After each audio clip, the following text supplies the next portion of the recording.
all the feelings that we shared are in the past. And I know your relationships are never meant to last. It might take some time, but I'll be alright. I'm moving on. I know times are tough, but I've had enough. I'm moving on.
say goodbye. Don't make me cry.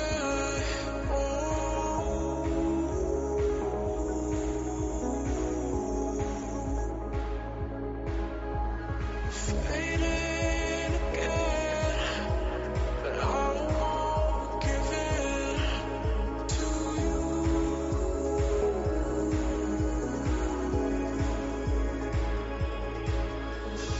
Don't say goodbye. Don't make me cry.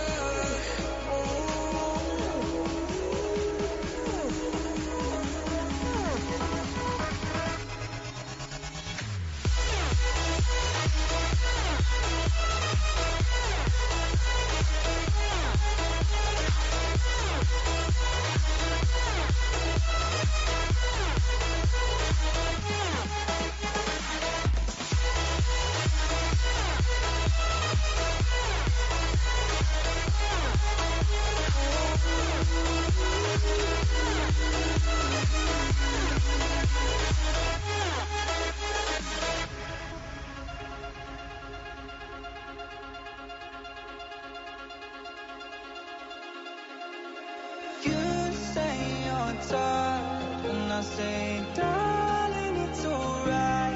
The sun will come out before we're old, we'll get it right. And we'll fall in like stars, and there was hope within your eyes. But we were younger then, could never be apart. We're just people, we're just people. Sometimes it's hard, sometimes we get it wrong.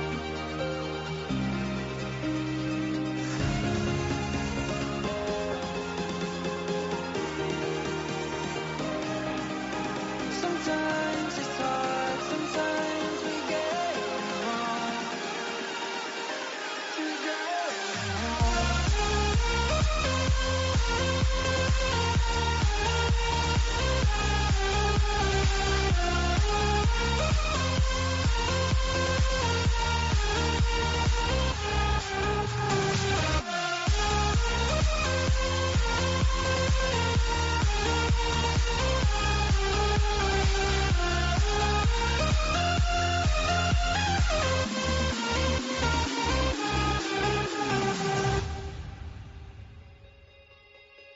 When you can't touch the ground and your head is underwater, I would dive in for you before you drown. And you're asking me why our lives are a roller coaster.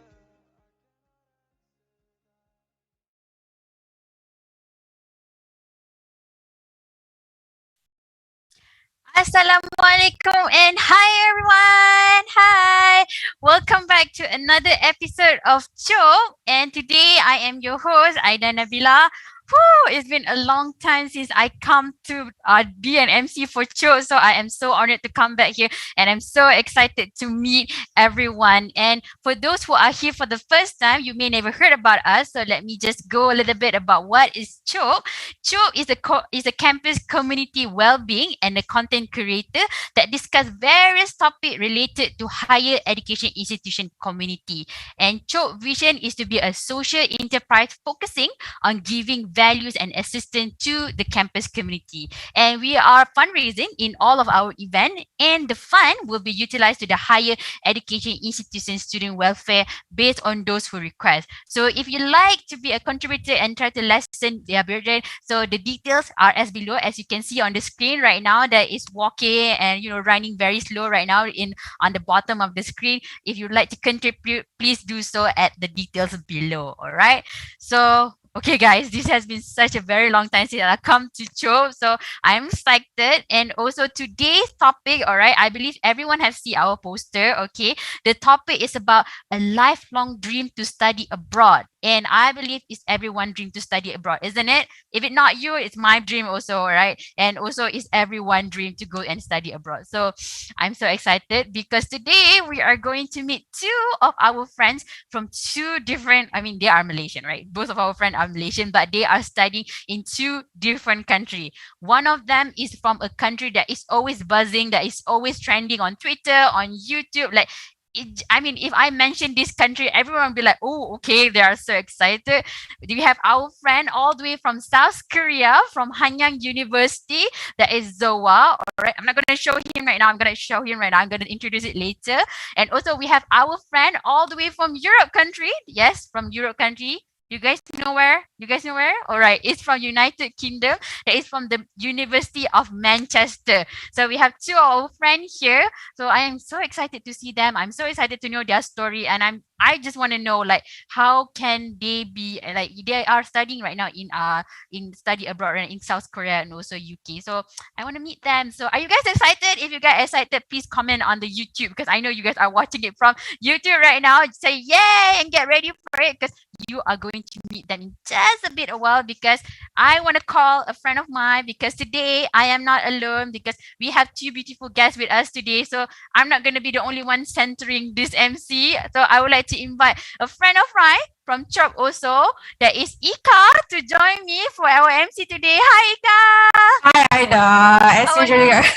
I'm good, but I think I'm great because like your energy is always on top notch. All right, okay. So for those who just joined, I believe we have high school students, or maybe you are from 3, from 4, from 5, and also maybe you're from university students. But yeah, I think we've been talking and speaking in in English so much. Okay, so basically kita boleh campur. It's gonna be awkward. Okay, so basically kita boleh mix language, right? So kita boleh cakap bahasa Melayu, kita boleh cakap bahasa Inggeris. So benda ni bukanlah hanya fokus kepada bahasa Inggeris semata-mata. Okay, so macam tadi, as Aida already said, kita ada dua guest students with us today. So diorang ialah Malaysian. Okay, satu ialah ladies, beautiful lady, and another one is masculine or macho gentleman. Alright, okay, so with that, I'm gonna introduce you. I can see macam like one of our speaker macam punya face macam like what? Okay, so basically, okay, the first guest that I'm gonna introduce today is a she. Okay, so basically her name is Fatin Nurdini, and currently she is in the UK and she's currently studying in University of Manchester. Hi Fatin, how are you? Hello, I'm good. You're good? So what's the temperature, what's the weather there currently? The temperature is 3 degrees Celsius and it's snowing yesterday, so it's kind of like cold, very cold today. So yeah. Well, I think everyone in Malaysia wished to be there. We don't have snow, but yeah, we have thunderstorm, we have lightning, we have raining. It's monsoon season, alright? Okay, so that's our first guest. Okay, itu ialah tetamu kita yang pertama untuk malam ini. So yang kedua, guest yang kita ada, as I said just now, is a he. Okay, so with that, I'll bring to you dia ada nama yang sebetul-betulnya, okay, tapi dia nak dikenali lebih with the stage name. Okay, so with that, I'm going to introduce you Xowa, which is Xowa is currently in Malaysia, but he's studying in Hanyang University. Hi Xowa, how are you? 안녕하세요. Okay, 안녕하세요. Apa khabar semua? Okay, so macam mana nak reply benda tu dalam Korean? Oh my god, I just don't know this foreign language. How should I respond to that? You should say 안녕하세요 again. Boleh lah. Alright, okay, so for those yang tak tahu ya, Xowa ni dia currently ambil course music composition. So basically he can sing dan dia he already composed a song. Okay, so tadi I tanya dia, Xowa you gonna sing? Pasal dia kata boleh lah, I nak rap 3 baris je. So I macam like, okay, rap 3 baris. Okay, so maybe kita boleh dengar you punya version rap 3 baris. Okay lah, so I'll take the rap from one of my songs. Okay, it's called Time Capsule. Cik, bawa mikrofon Tidak sekali. ada mikrofon. Okay, countdown please. Okay. Jumpa desaya. Jumpa desaya. Krom. 1, 2, Let's meet the 3. song. tagline. Put your dance like this. Head, shoulder, knees, and toes move like this. Don't talk, just walk and move like this. Sing to the rhythm, we vibe like this. Shut my heart, I know it's you. Your heart's jumping, that's the cue. Said you love me, I'll be you. Don't you worry, you can feel. Dia done it. I thought you gonna sing and rap in Korean, but even how, walaupun you bernyanyi rapping dalam bahasa Inggeris, but then you know you punya breathing control macam mana you start tu, I macam memang salute gila because I don't know macam Alright, okay. So basically itu dua guest yang kita ada. So hari ni kita, pada malam ni, pada petang ni kita ada dua host dan juga kita ada dua speaker. Kita punya guest. So basically Aida dia akan, sebab Aida K-pop, J-pop punya level. Okay, so memang sesuai lah untuk dia tanya soalan kepada Xowa. Well for me, I akan tanya soalan kepada Fatin. Okay, so I think I akan pass the floor to Aida. So Aida, what's question yang you ada untuk Xowa? Alright, so hi everyone again to me and Xowa 씨 안녕하세요. 안녕하세요, 반가워요. 반가워요. 이거 처음 만나죠, 우리. 네, 처음이요. Oh, right, guys. So what we just thought, okay, for those who are curious, okay, I just say hi to him, and this is actually our first time meet, all right, through online, and I'm so excited to see him actually because, Me too. all right, because you are studying in Hanyang University and you are taking compulsory music composition because it's a little bit, you know, music in Korea, like, you know, it's kind of like, wow, it's a K-drama kind of feeling to it, like, you know, studying. Quite rare. Quite rare. It's very, very rare in Malaysia. So when I actually first heard that you are studying in compulsory music, I was like, wow, that is awesome. Debak. I really want to know more about you. And I believe some of your friends are also there watching you on YouTube right now. So maybe you want to say hi to them. 안녕, 내 친구 사랑해. So cute. I think the Korean vibe is already inside of you right now. All right, so Xowa, okay, we don't want to waste any more time because our topic today is about a lifelong dream to study abroad. So it's a topic I believe everyone is interested because everyone wants to study in abroad, and you happen to currently study in Hanyang University taking degree of compulsory music composition, which is totally very, very rare. So I just want to know, like, I think everyone wants to know, like, what actually you learn in this degree of compulsory music composition. Like, what exactly do you learn in this subject? Okay, so to answer that question, first, I want to tell you macam apa benda contemporary music sebenarnya ni. So contemporary music ni is actually modern music. So modern music is like jazz, pop music, rock, semua tu. So in our university, in our Hanyang University, so we have two campus. Satu Seoul campus, second is Erika campus. So I'm staying at the Erika campus, which is outside of Seoul. Jauh gak lah, dalam 1 jam 40 minit naik train. Ya, lama juga nak pergi ke Seoul. Ya, dia jauh juga. So the university that I'm currently at is the top one university in Korea for my course. So yeah, so I got quite lucky that I passed the audition sebab it's an audition that I need to do to get into this course lah. So like yeah, why? Because for me, like, I'm learning like composition. So if you are wondering, composition tu apa benda sebenarnya? Composition tu basically dia reka cipta lagu. Yeah. So in our department of department nama dia contemporary music department lah. So kita ada vocal major, ada guitar major, ada drum major, ada bass major, ada saxophone major, ada saxophone juga tau. Saxophone major dengan last kali is composition major. So yang lain ti more to like instruments lah. So composition major ni more to like writing lah. Writing, yeah, making music semua tu. So why I choose this composition major is because I'm lacking in like instruments semua. So like, and I'm more interested in like composing music lah daripada playing it actually. So that's why I chose this composition music lah. Yeah. I see. So actually you are writing the music lah. You are writing the lagu to create a song lah. So ada possibility lah you boleh write untuk any K-pop artist tu. Ada possibility ke? Ada. Kak, soalan out of blue. Okay. Siapa minat kat sana? Group mana? Minat group apa di sana? Oh, I'm more to K-pop actually more minat to diorang punya R&B scene dengan rap scene. So if you know Down, you know Down? Kenal. Yeah, I really like Down. Like, Don't see. Okay.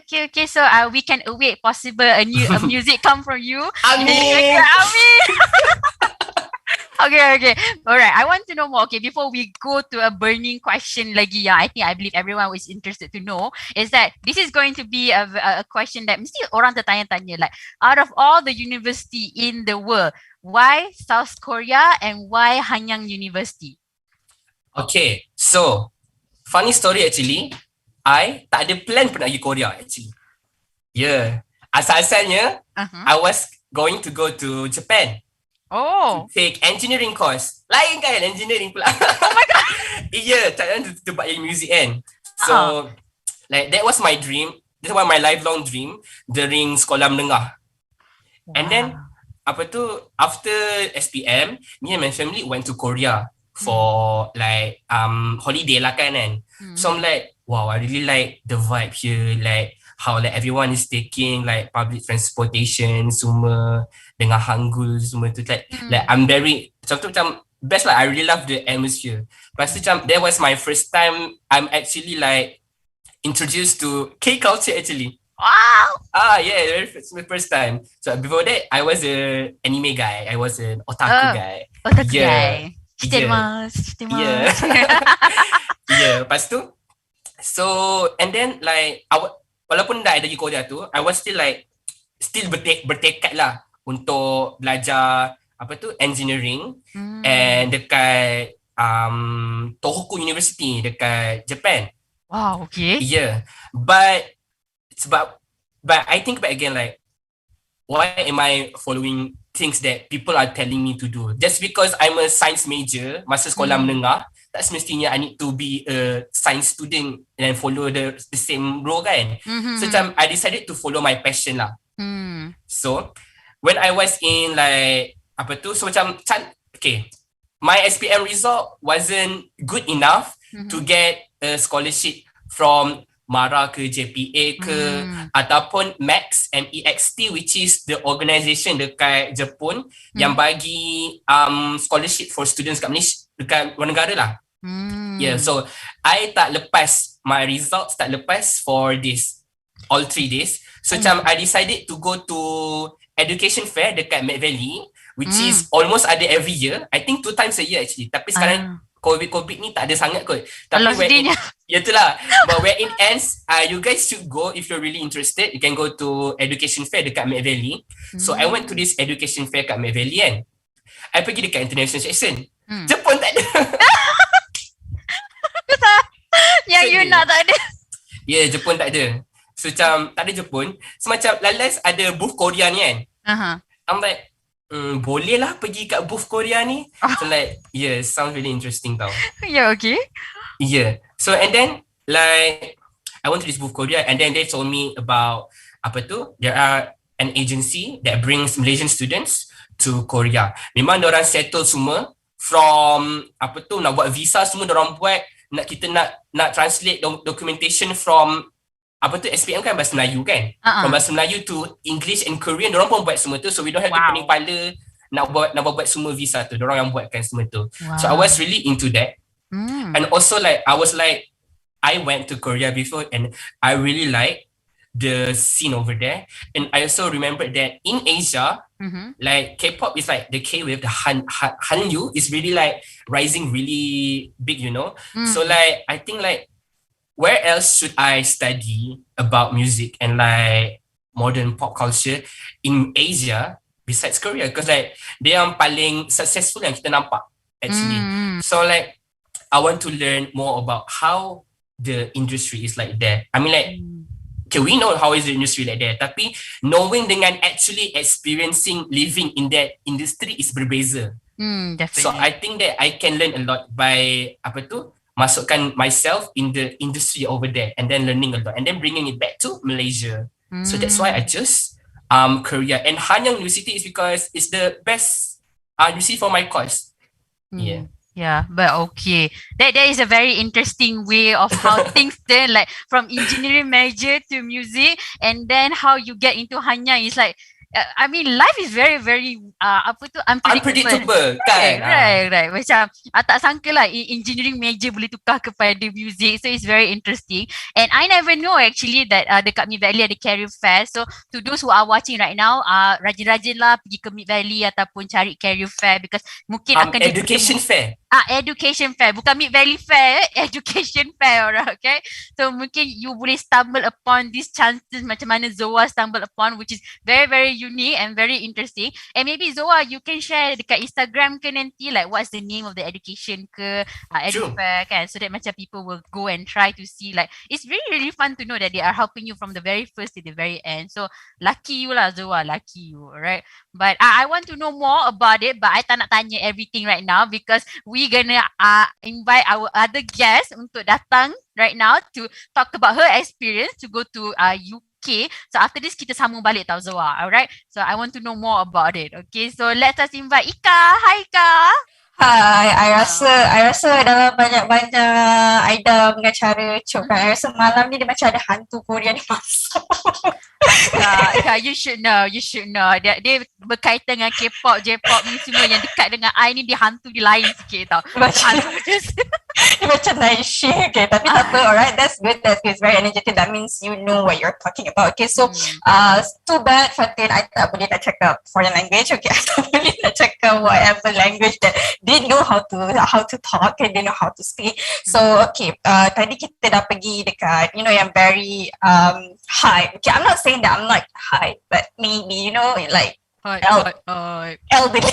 Okay, alright, okay. So Fatin, okay, pada yang siapa tak tahu, Fatin ni sebenarnya dia ex-UiTM student. Okay, so Fatin dulu dia belajar di UiTM. Okay, so if I'm not mistaken, dia buat diploma di UiTM. Then right now, currently dia buat degree dekat University of Manchester and she's currently taking engineering. Okay, so macam I nak tanya kan, macam masa you study dekat UiTM for your diploma kan, memang you dah aim, okay, degree ni I nak fly.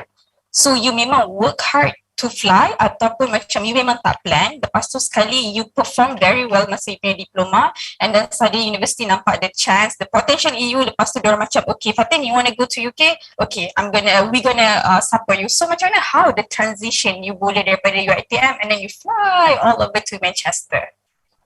Alright, okay, thank you so much Ika untuk question tu. Okay, so untuk cerita pasal aim tu, maksudnya impian lah kan. So Fatin memang sebenarnya nak kata impian tu untuk study overseas tu bukan bermulanya pada UiTM tu, tapi dia bermula sejak Fatin sekolah dulu lagi. So waktu Fatin sekolah dulu, waktu sekolah menengah, awal-awal sekolah menengah tu memang Fatin suka tengok orang pergi overseas, bukanlah saja pergi overseas tu untuk study tau, tapi pergi overseas tu untuk berjalan-jalan pun Fatin seronok tengok. Dia macam oh ada tempat baru, so macam best benda tu. So macam dulu kan macam budak-budak lagi, so macam fikir best benda tu. Tapi bila dah besar tu, bila dah macam form 3, form 4 tu, okay, kita dah letak niat kita nak study overseas. Sebab I know that I'm not that good enough waktu sekolah dulu. Waktu result Fatin UPSR ke PT3 ke, wasn't good enough lah. Macam memang tak memberangsangkan lah. But after PT3 tu, memang form 4 tu tiba-tibalah tak tahulah macam mana, dia datang satu semangat yang sangat luar biasa, yang memang nak bertukar 360 darjah. Maksudnya daripada memain, terus ke fokus untuk belajar betul-betul. So waktu form 4 tu, memang itulah startnya Fatin sungguh-sungguh untuk study. So bila study tu SPM je, alhamdulillah result Fatin dia okay, dan dia dapat, maksudnya result SPM Fatin tu memang lagi okay lah daripada result PT3 semua. Tapi sayangnya Fatin boleh katakan mungkin tak ada rezeki lagi waktu tu untuk Fatin masuk ke MRS ataupun yang macam universiti yang memang persediaan untuk fly. So waktu tu memang tak ada rezeki lagi lah. So after that Fatin macam sangka baik, so kita masuk je UiTM. Even though Fatin memang ada dapat macam masuk matriculation ke asasi kan, tapi Fatin tak lepas untuk asasi tu sebab satu subjek. So last choice Fatin go with the UiTM lah. So masuk UiTM tu, first day Fatin dekat UiTM tu, memang Fatin cakap kat diri Fatin, this is my last opportunity Fatin. My last opportunity Fatin untuk study overseas. So dari situlah Fatin memang usaha gila-gila lah. Memang siapa yang kenal Fatin, kalau ada yang tengok dekat YouTube channel Chop ni kan, so memang diorang tahu struggle Fatin, memang work tu memang work gila-gila lah. Sebab Fatin memang nak capai impian Fatin tu. So dalam masa sama juga memang Fatin cakap waktu dekat UiTM tu, memang apa yang Fatin nak tu Fatin akan cuba dapatkan juga. Sebab pada Fatin, that is my last opportunity. So memang before that mungkin tak ada rezeki, tapi Fatin percaya kali ni ada rezeki tu. So memang Fatin buat gila-gila. So alhamdulillah after habis UiTM semua tu, result Fatin membuatkan Fatin dapat apply universiti dan juga dapat juga scholarship. So nak kata scholarship tu, Fatin tak expect pasal scholarship sebenarnya. Fatin just fikir aku nak study overseas je, tapi tak fikir pun pasal scholarship apa kan. So bila lepas di universiti tu, apply universiti overseas tu, baru fikir aku kena dapat scholarship. So nak dapat scholarship mestilah kita akan compete dengan ramai orang, betul tak? Dengan orang yang lagi hebat daripada kita. So kat sini Fatin nak kata, walaupun korang student diploma ke, jangan rasa korang tak boleh. So pergi je, maksudnya try je apply and buat semua-semua, insyaAllah. Kalau ada rezeki, okay. Ada rezeki insyaAllah kita akan dapat. Memang nak kata aim study overseas tu daripada sekolah dulu lagi lah, bukan daripada UiTM bermulanya. Okay, so maksudnya lepas Fatin dah habis diploma, so memang you target nak apply universiti tu kan? So memang dah aim nak masuk Manchester ke, atau ada beberapa yang you apply tapi yang you dapat ialah Manchester? Fatin tak aim mana-mana universiti, tapi Fatin aim United Kingdom. So memang Fatin aim nak pergi UK. So universiti tu Fatin apply 5 universiti dekat UCAS. So, siapa yang tahu siapa nak fly overseas, dia memang kena apply universiti tu through UCAS. So UCAS tu satu website. So Fatin apply kat situ 5 universiti. Fatin apply Edinburgh, Fatin apply Bristol, Glasgow, Sheffield dengan Manchester. Rasa tak silap Fatin. So semua tu Fatin dapat sebenarnya. What? Semua you dapat? Ya, alhamdulillah. Semua tu dapat. Genius. Okay. So semua tu course yang sama ke? Course yang sama, electrical. Sebab diploma yang Fatin nak buat electrical, so Fatin sambung je electrical dengan elektronik. So you're engineering, you applied for engineering, top 5 universities and you got them all. Yeah. I salute you. I salute you gila. Alright, okay, so lepas you dah dapat the offer kan, lepas tu boleh tak you share with us, because I rasa mesti ramai yang macam nak tahu macam mana diorang nak apply scholarship, tak kisahlah daripada JPA ke, MARA ke, Yayasan Hazanah ke, or any kan. So since you recipient untuk MARA, maybe you boleh share untuk diorang what's the first thing first sampai akhir perjalanan ataupun you punya proses yang you apply for MARA scholarship. Okay, so proses untuk apply scholarship ni dia Fatin ada listkan beberapa lah. So hopefully dapat membantu korang, yang mana sebenarnya Fatin rapat juga soalan ni, banyak gila orang tanya macam mana Fatin boleh dapat scholarship dan macam mana Fatin from UiTM boleh fly dan dapat scholarship tu. So insyaAllah kat sini Fatin akan cuba jawab. So firstly, kat Malaysia kita ada banyak, betul tak, yang tawarkan scholarship. So ada macam tadi Ika kata, ada MARA, JPA, ada Khazanah, ada CIMB, semua ada banyak, ada Petronas. So tapi semua ni korang kena check korang punya before that, macam Fatin diploma, yang mana je yang accept diploma certificate, yang mana je yang accept nak hantar student from diploma fly overseas. So macam tu, first kena carilah, dan nak cari tu kena rajin lah buka website dia, tanya-tanya. Sebab memang Fatin after je Fatin habis UiTM tu, memang Fatin every single day my mom always tanya macam mana progress, dah dapat ke belum kan. So memang every single day Fatin depan laptop memang cari je semua scholarship yang ada. So macam, yelah macam kita tahu diploma kan macam tak banyak peluang dia sangat daripada yang lain, tapi Fatin boleh kata ada, bukan tak ada langsung. Okay, so antaranya yang Fatin jumpa ada MARA, and juga ada satu lagi tu Fatin ingat, tapi yang tu dah tutup waktu Fatin nak apply tu. So macam tak dapat yang tu. So Fatin memang fokus pada MARA lah. So MARA ni mungkin ramai tak tahu apa program yang Fatin apply, sebab mungkin dia agak baru dalam MARA. So program yang Fatin apply scholarship tu adalah World Top University, WTU, under MARA scholarship. Okay, so WTU ni dia open kepada semua student. Dia bukanlah student from A-level je ke boleh apply, student IB je ke boleh apply, tak. Dia open kepada semua student, tak kisahlah dia you guys from diploma ke, matriculation ke, foundation ke, ataupun STPM sekalipun, korang boleh apply juga. As long as korang meet lah diorang punya requirement, which is I think CGPA dia kena above 3.7 kalau tak silap. So korang, first step dia korang kena lepas korang punya previous study, maksudnya current study korang. Kalau korang ambil diploma sekarang, habiskan dulu And then make sure korang punya result tu capailah requirement tu lebih daripada CGPA yang Mara tetapkan. And then yang kedua, dah habis study semua, korang apply universiti dulu.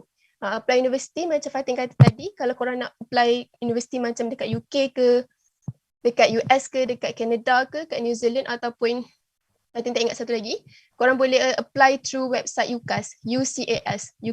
Okay, so tu memang platform untuk siapa nak study overseas lah, memang kat UCAS. So apply, lepas habis apply universiti tu, dia akan bagi 5 pilihan universiti macam Fatin kata tadi. So setiap yang korang dapat, kalau korang dapat, korang akan dapat offer letter daripada orang. So diorang akan bagi offer letter sama ada conditional ataupun unconditional lah. So dapat je offer letter tu, korang baru boleh apply scholarship. So macam Fatin apply WTU. So masa nak apply WTU tu, memang dia akan minta kita punya, dia akan tengok kita punya apa tu, kita punya offer letter tu from university. So nak kata yang kita ni memang dah dapat lah universiti tu, macam tu. So WTU ni dia buka dia mid dia macam from May to July macam tu.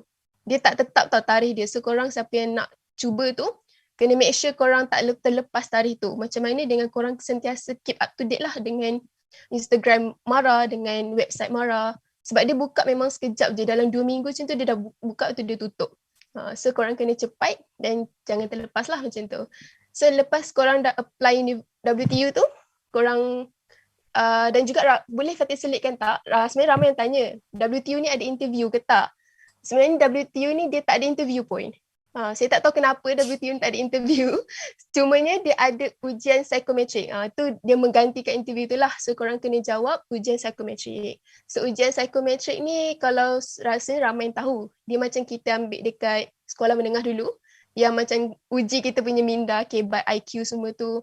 And macam mana how kita react dekat certain situation. So macam Fatin tak ingat dah lah soalan dia. Tapi memang ada ujian psikometrik. So korang lepas ujian psikometrik tu, Alhamdulillah. InsyaAllah lepas tu korang tunggu je jawapan. Kalau dapat atau tak. So macam tu. So kalau Fatin nak recall balik, proses dia, first korang kena habis study dulu. And then yang kedua, korang apply universiti. And then korang dapat offer letter, baru korang apply scholarship tu. And make sure korang punya CGPA lepas requirement Mara. Lagi satu, Fatin lupa tadi Fatin nak kata, WTU ni dia ada list dia. So kalau korang nak apply universiti tu, korang kena tengok universiti yang korang nak apply tu, dia ada tak dalam top 50 list yang Mara senaraikan. So kalau universiti yang korang apply tu ada dalam list tu, baru korang boleh apply. Kalau korang apply yang tak ada dalam universiti list tu, dia takkan dapat lah macam tu. So make sure kalau korang memang target untuk dapat scholarship, korang kena pertimbangkanlah dua tu. Maksudnya tengok universiti yang ada dalam top list Mara bagi. So yeah. Okay. You just stopped me when you said 3.7. I macam like, what? 3.7? And now I remember again. Dulu masa saya punya degree, berapa lah? Dia macam tu kan. Okay. Another one nak tanya. Lepas you dah submit semua kan, berapa tempoh you dah submit tu, lepas tu Mara come back to you and bagi tahu you dah dapat terus ke ataupun okay you dah lepas the first stage, now you kena pergi the second stage ke macam mana? So masa Fatin apply tu, Fatin dapat tahu tu betul-betul last dia nak tutup dah application tu. Dan Fatin dapat tahu pun daripada lecturer UiTM Fatin. Dia tahu Fatin nak fly, so dia tolong carikan juga scholarship. So macam bila dia jumpa WTU tu, beritahu Fatin, okay Fatin apply cepat sebab tarikh dia macam esok lusa tu nak tutup dah.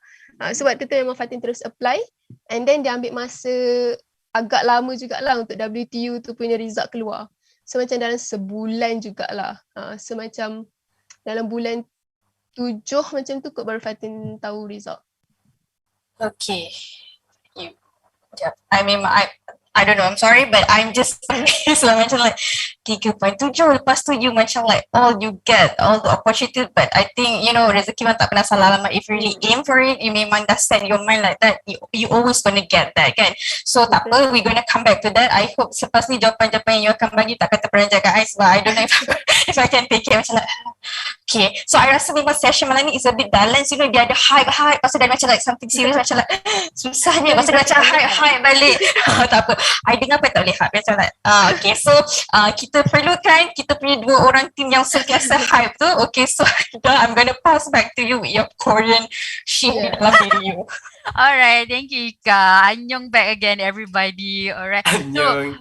So, Xowa, mendengar cerita Fatin tadi definitely tak boleh main-main. Yang tu memang tak boleh main-main. Dia punya Betul. story tu memang you guys yang tengok sekarang ni memang kena fokus because what Fatin just told macam orang kata cerita belakang lah, cerita di belakang tabir macam duduk kedai kopi, ni kau kena buat ni, kena buat ni, kena buat ni untuk dapat yang tu. And itu that is not something very easy nak dapat sebab biasanya cerita-cerita macam tu dia banyak tau, dia banyak. So apa yang Fatin share tadi macam sikit je like macam atas air je kan. But that is on Fatin side. So Xowa 씨, 지금이야. 지금이야. 제가 들어오라고 싶어요. I want to know, alright? Sekarang ni kita daripada Manchester, University of Manchester. Sekarang kita nak fly balik to Hanyang. Alright, so kita nak fly balik to Hanyang, nak tanya you, apa preparation yang you buat? Sebab I dengar preparation Fatin daripada sekolah menengah lagi. You daripada engineering tiba-tiba music. Oish. Like, macam lain sangat-sangat, right? So like macam kita nak tahu, okay, you nak apply walaupun orang kata South Korea, biasanya lah macam kat Malaysia ni orang selalu kata pergi UK kan. Tapi sekarang South Korea ni dah jadi macam another option for student kat Malaysia juga nak belajar kan. So actually from your own experience Xowa, share dengan kita orang like actually what is your major preparation yang you buat before you apply to Hanyang University? Like of course one of it will be you attend Korean language punya class lah kan. So what actually other major thing yang you prepare before you fly to Hanyang University? Okay, first thing first is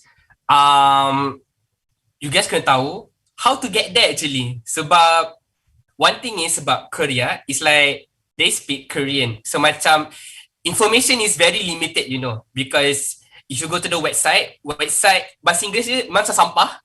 I would say awal-awal, website bahasa Inggeris macam sampah. You nak navigate through the website memang susah tau. Tapi macam it's doable, and that's why you need to email them directly. Sebab apa? If you email them directly, they will give you a brochure. Dan brochure tu baru ada maklumat yang you perlukan. Okay, alright, interesting. Okay. I don't know why they don't put the brochure at the website, but you have to ask them for the brochure lah. Confidentiality lah, dia macam confidential kan. Yeah. Other thing to get the brochure is also you guys kena follow Korean Embassy in Malaysia punya Facebook dengan Instagram.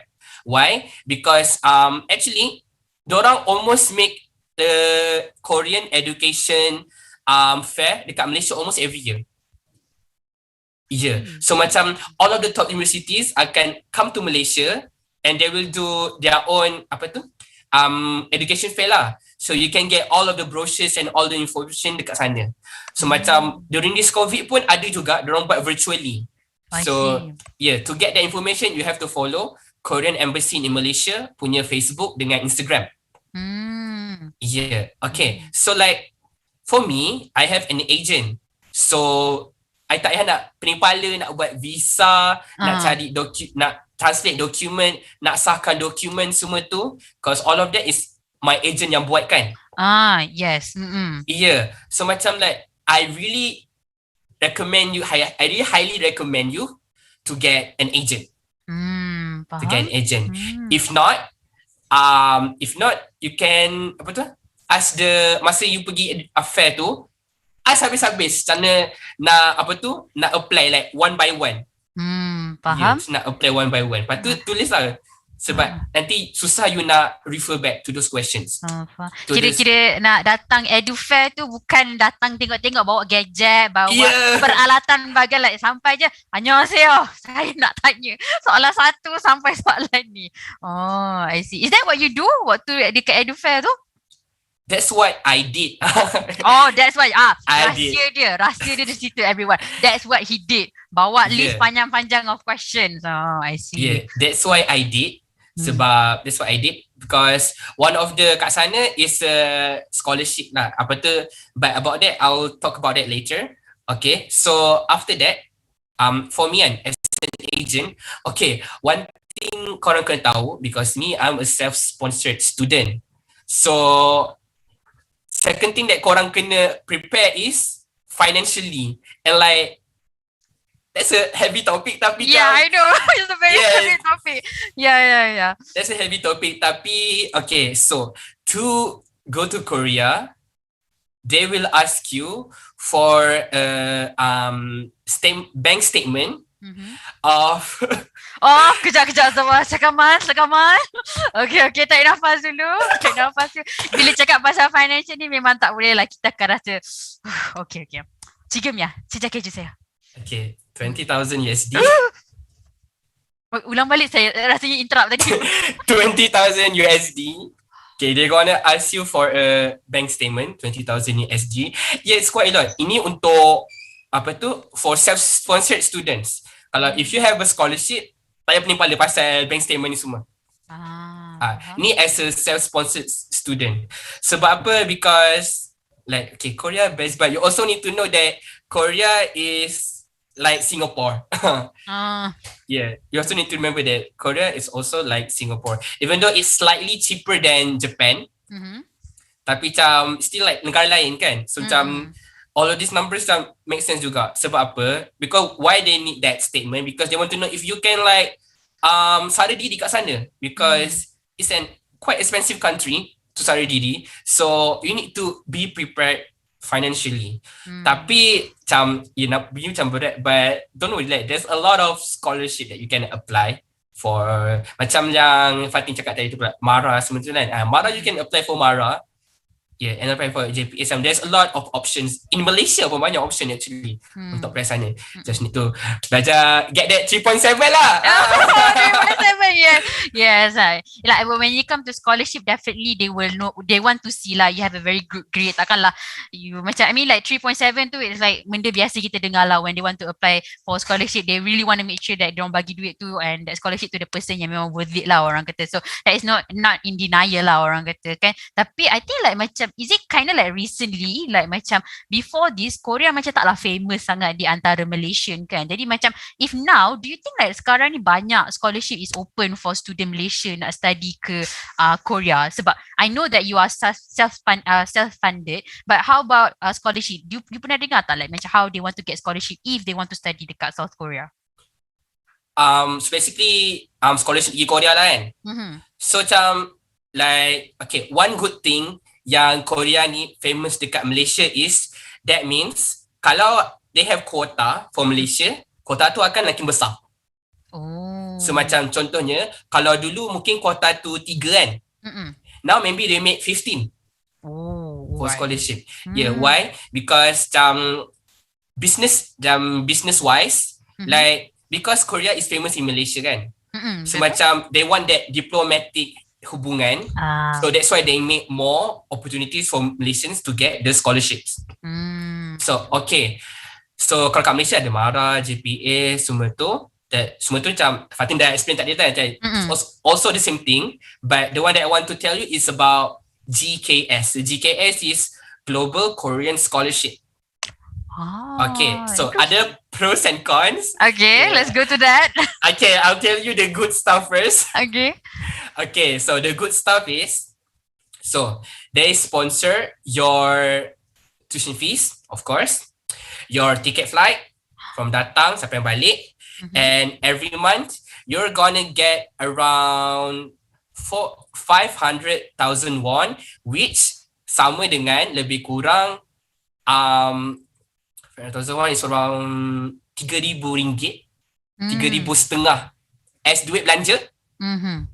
Duit belanja? Yeah, duit belanja. Duit belanja, and then you get another 100,000 for duit printing barang-barang sekolah semua tu. So macam roughly you get around 4,500 ringgit every month as duit belanja. Okay. Duit housing juga you dapat juga, so dapat lagi banyak duit. Okay, that's a lot. Then you get a lot of money. You get housing, like you can live outside, you don't have to live in a dorm as long as as long as yang okay. So dorang peruntukkan if I'm not mistaken it's around 450,000. So macam for the dorms and for housing lah. So basically kalau nak duduk luar dalam ke, as long as it's that amount, you can pay lah. Kalau lebih, kena bayar lebih lah with your allowance money lah. I see. So you get a lot of money and also tiket balik ke Malaysia. And kalau after habis that scholarship period for around 4 years for degrees and 3 years for masters, you'll get another 100,000 won as duit congression money. Macam tanya you habis, so you boleh bawa balik duit tu balik Malaysia. Seriously? Bagian. Wow, okay. Yeah. Lepas ni I nak check Benar nak check. Okay, so that's the good thing. That's a good thing. Okay. Tom, okay. Okay, now the cons. So because it's really good, that means it also means it's really hard to get it. Okay, I'm not saying that it's really hard to get it sebab dia punya requirements is quite not that high actually, requirements orang. Oh, okay. Sebab apa tu, okay, your CGPA matters actually, tapi macam it's not the only thing that matters, you know. Oh, okay. Okay, so the goal of Global Korean Scholarship is to build diplomatic relationship between countries. So macam like during the fasa-fasa like the you kena tulis apa tu letter tu kan. That's like quite important to tahu. Like you need to really mention like how you as a representative from your country is going to build that relationship, you know. Wow. With your major. Like that's the really thing, because that what they want actually for this scholarship. Yeah. Lepas tu macam so tapi like so this very limited scholarship ni tak banyak. Degree tak banyak, tapi for masters banyak lagi kot dong punya tu. So masa saya daftar, masa I tried for this scholarship during 2019. Okay, spot untuk degree for Malaysian student is only 6. Wow, seorang 6 orang je. Okay. 6. Okay, 3 tu untuk Koreans yang tinggal luar kat Malaysia. Lagi 3 tu untuk rakyat Malaysia. Wah, sebenarnya 3 je. Wow, my God. Okay, that is very tough. That scholarship is very tough. Yeah, it's very tough but very rewarding. Betul, very rewarding but very very tough. I see. So, kalau macam if you guys are interested, you can go and check it out lah. And like this scholarship kan, okay, nak apply je, okay lah. So if you already want to go to like Korea and like you already applied your documents for going to university, you can just use the same documents to apply for the scholarship. Oh, okay. Yeah. Like documents tu sama je. I see. Oh, dia tak complicated sangat lah. Macam complicated tu just the complicated part is when you need to translate it from Malay into English. I see. Yeah, that's why I need a agent lah. Semua tu. And also to get the certification for the. But when you settle all of those, you can use the same documents for the scholarship. Yeah, and also the time period pun semua sama. I see. Yeah, so for degree, kena ingat every bulan 9 dorang buka.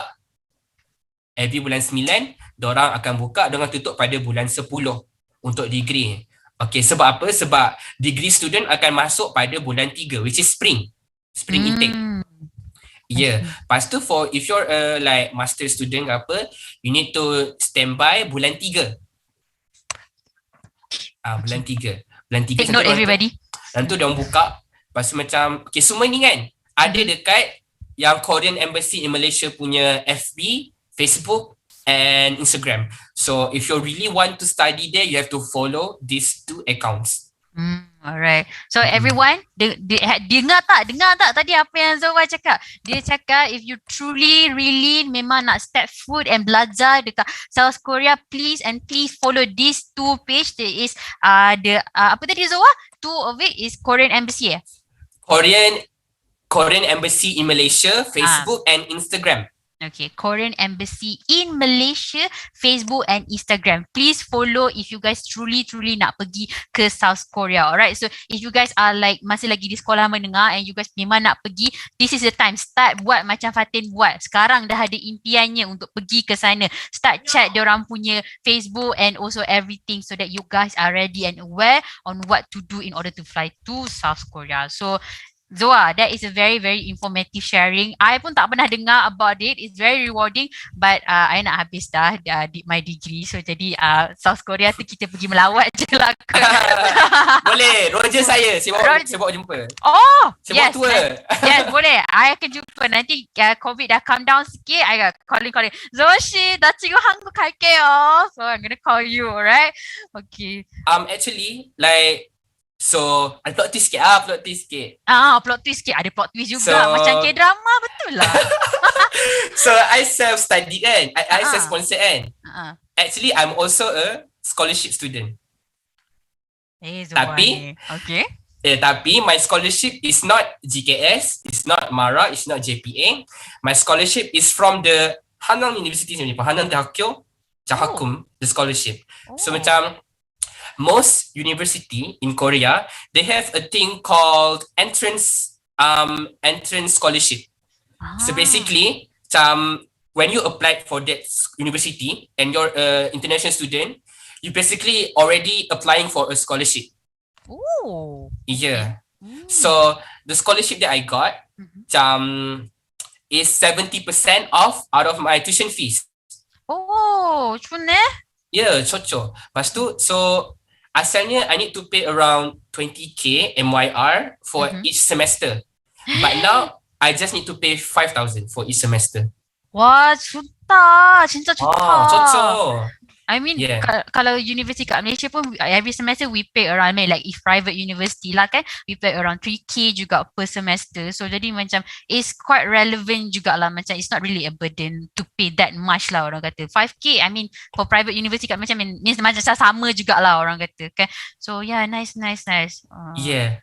Tapi macam to get this but I can't, the requirements is all different, you know, because so I can't really tell you how can you actually get this specific scholarship. Because why? Because they rest on your entrance. So macam in my case, they really like my audition. So for my audition, I composed 2 songs. One is an orchestra song, and the other one is a gamelan di Barat song. Yeah, so macam okay, we want this Diki Barat in Korea. So we're gonna pay you, so come here. Gitu. Wow. Alright, interesting. Okay, after this, we want to know more about it sebab tadi kita dah cakap about a little bit about what is Hanyang University and how to get there. And tadi pun kita dah sentuh about scholarship and what is the major preparation and everything. So after this, kita akan pergi ke topik yang kita boleh lebih hype daripada sekarang. Alright, sebab tadi I rasa macam agak tegang. So lepas ni kita akan go to a more fun topic. So before that, kita akan panggil Fatin lagi again to share about her life dekat UK. So Zoashi, kita ada saya. Lepas ni I nak dengar lagi cerita you tau pasal kehidupan you di Korea. So nanti ceritalah kat kita orang. Maybe you meet someone ke kat sana. Someone. Tak apalah, itu nanti kemudian kita cakap. Okay. So Ikam, back to you. Alright, okay. Thank you. Okay. Okay, sekarang bila you nampak I je, you kena prepare. Alamak, dia serious lah. Okay, that's the part that we are trying to bring. Okay, kita balance. Okay, it's like yin and yang. Macam tu. Okay, so as we know kan, bila you nak study dekat UK or any English spoken language punya country, of course you tak boleh guna MUET, you kena guna IELTS. Okay, so IELTS ni as we all know is much more tougher daripada MUET. Okay, so Fatin, I nak tanya dekat you, selalunya bila kita apply university, one of their entry requirement is actually MUET. Kan? And also bila kita cakap pasal MUET ni, what came across, I perasan juga dekat dalam video in Facebook, in Instagram few days back, orang buat, dia bukan meme, orang macam buat satu video tu is actually someone interview Adele, okay, and you know her British accent is so how thick it is.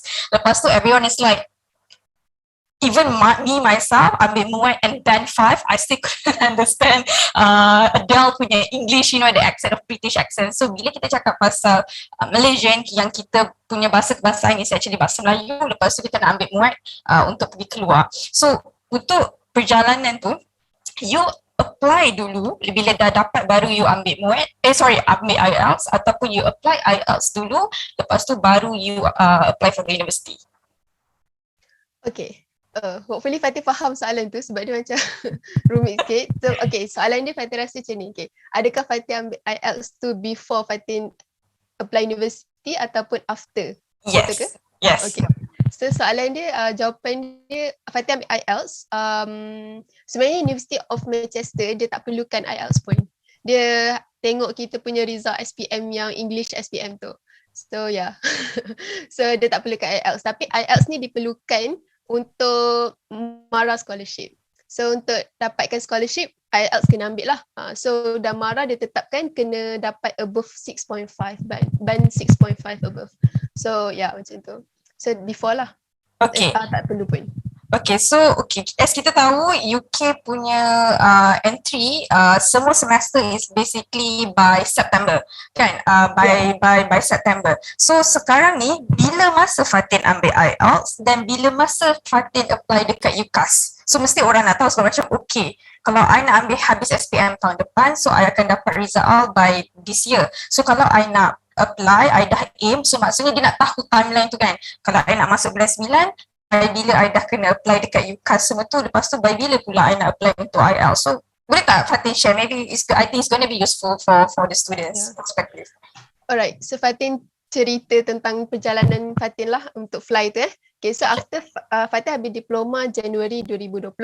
So Januari 2020 Fatin dah official lah habis diploma.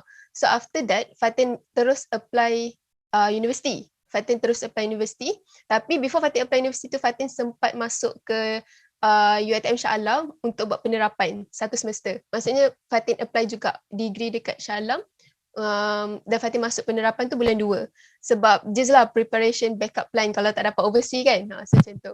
So dalam masa Fatin semester 1 dekat UiTM Shah Alam tu, Fatin terus apply university overseas through UCAS.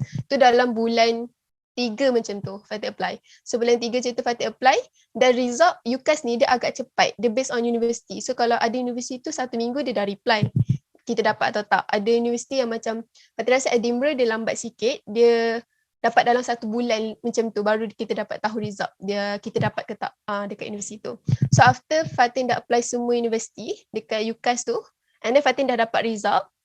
Kan tadi Fatin kata before Fatin apply scholarship kena dapat offer letter. So Fatin make sure semua tu Fatin dapat offer letter dulu. So Fatin dah secure lah, maksudnya okay, aku ada 5 universiti, aku dah ada 5 official offer letter punya official punya offer letter. And then bila dah dapat offer letter tu, Fatin okay terus pergi ke step seterusnya iaitu apply scholarship. So apply scholarship tu Fatin apply dalam bulan 5 macam tu. Okay, sebab bulan 4 tu Fatin tunggu result semua universiti dapat dulu. So baru Fatin apply scholarship. So Fatin apply scholarship tu bulan 5 and then dapat result bulan 7. Macam tu sebab bulan 5 tu hujung bulan 5. And bulan 7 tu Fatin dapat result scholarship tu macam awal bulan 7 macam tu. So dan tadi pasal IELTS tu. So IELTS tu dia Fatin buat after Fatin dapat scholarship. Sebab macam tadi Fatin kata memang IELTS tu diperlukan untuk MARA. Tapi MARA tak wajibkan kita ambil before kita apply tu. Maksudnya MARA akan tengok result muat kita dulu. Dia akan tengok result SPM kita, result yang CGPA, last CGPA kita yang macam diploma ke, dia akan tengok result tu dulu. So kalau kita dapat scholarship tu, lepas tu baru kita kena buat IELTS.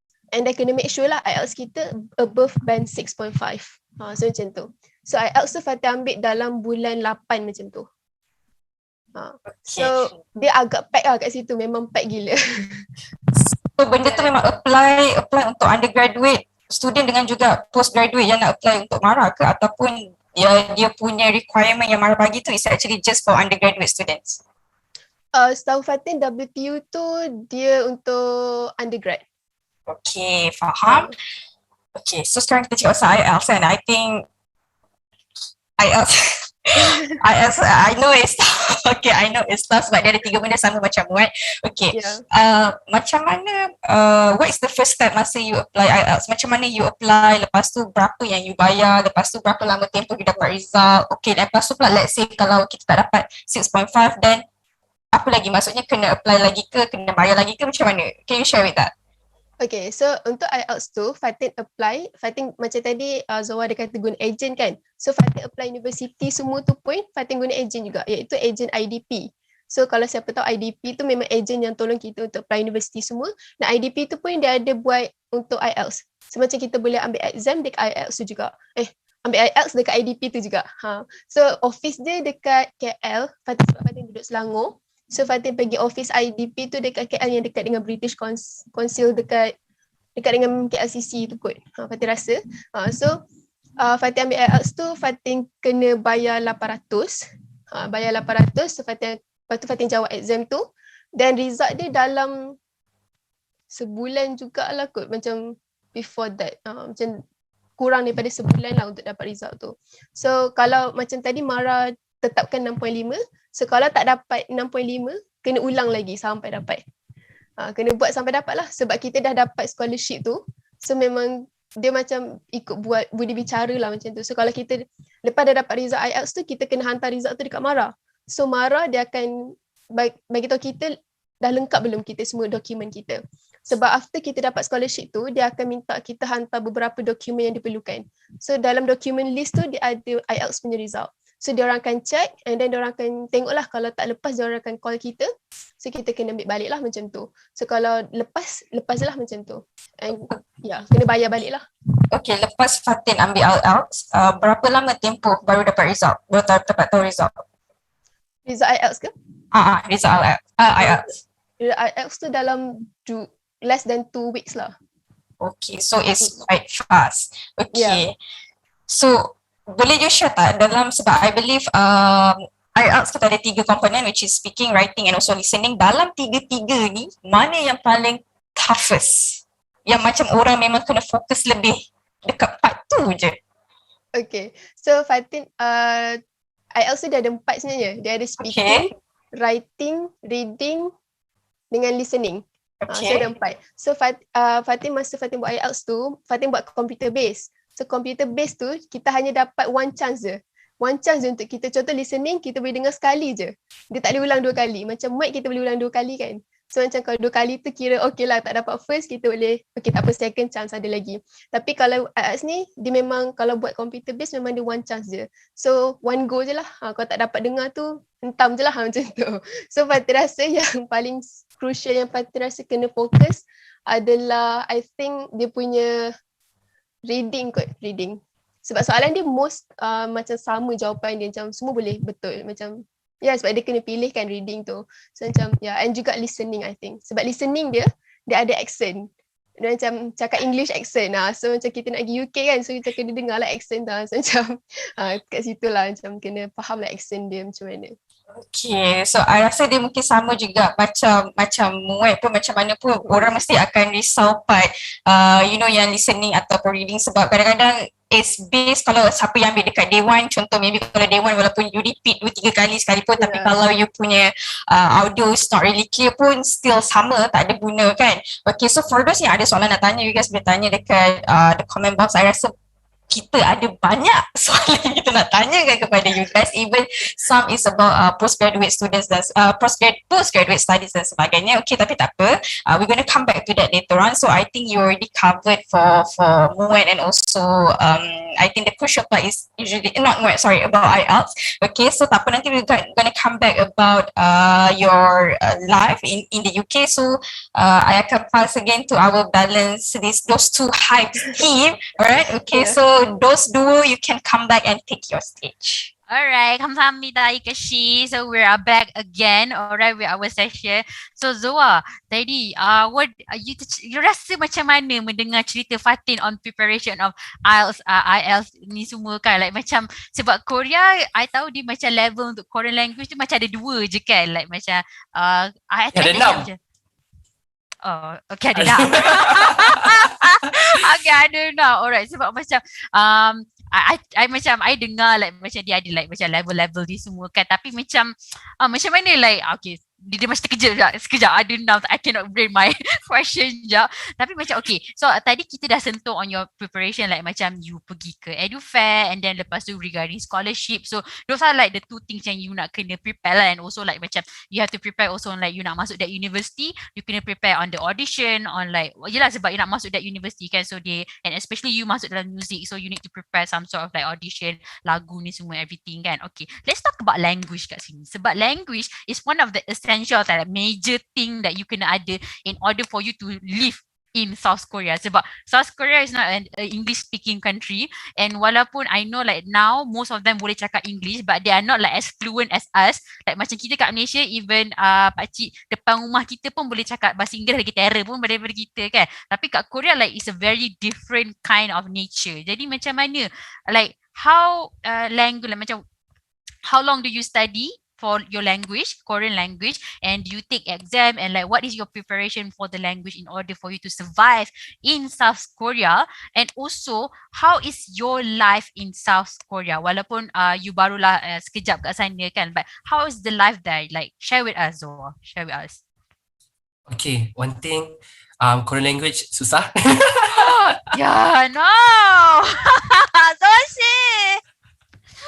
Tapi grammar wise macam maybe it's a bit susah sebab dia punya sentence structure tak macam English atau Malaysia, sebab kita boleh cakap like saya dah makan, like saya dah makan. Kalau bahasa Korea you just skip the saya.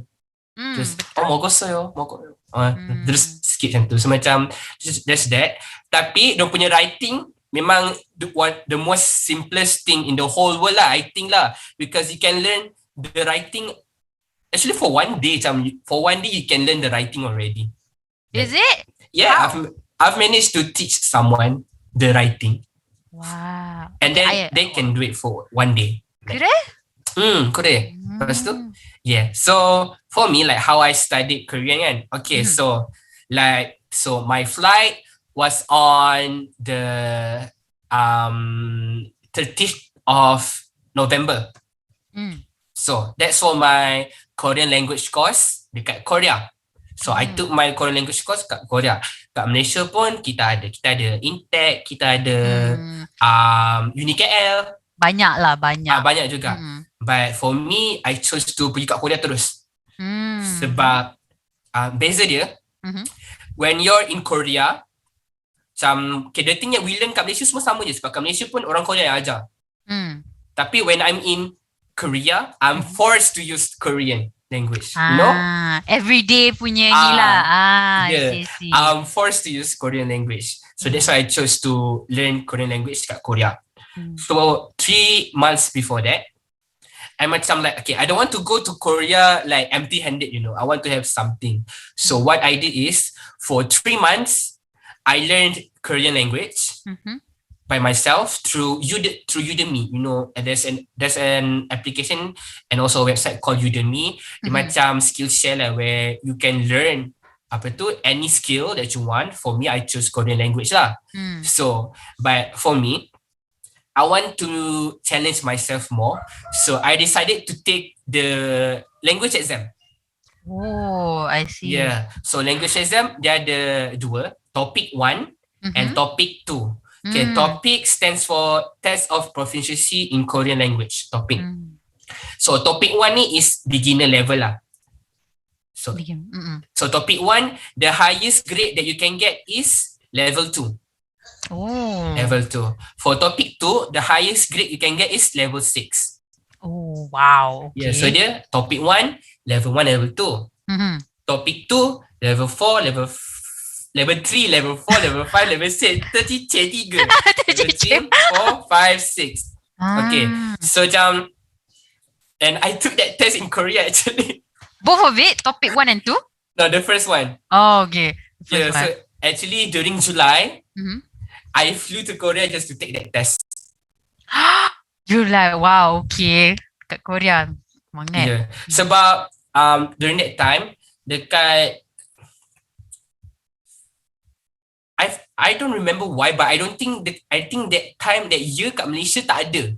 That's why. Oh. And then my option was Thailand atau Korea. I see.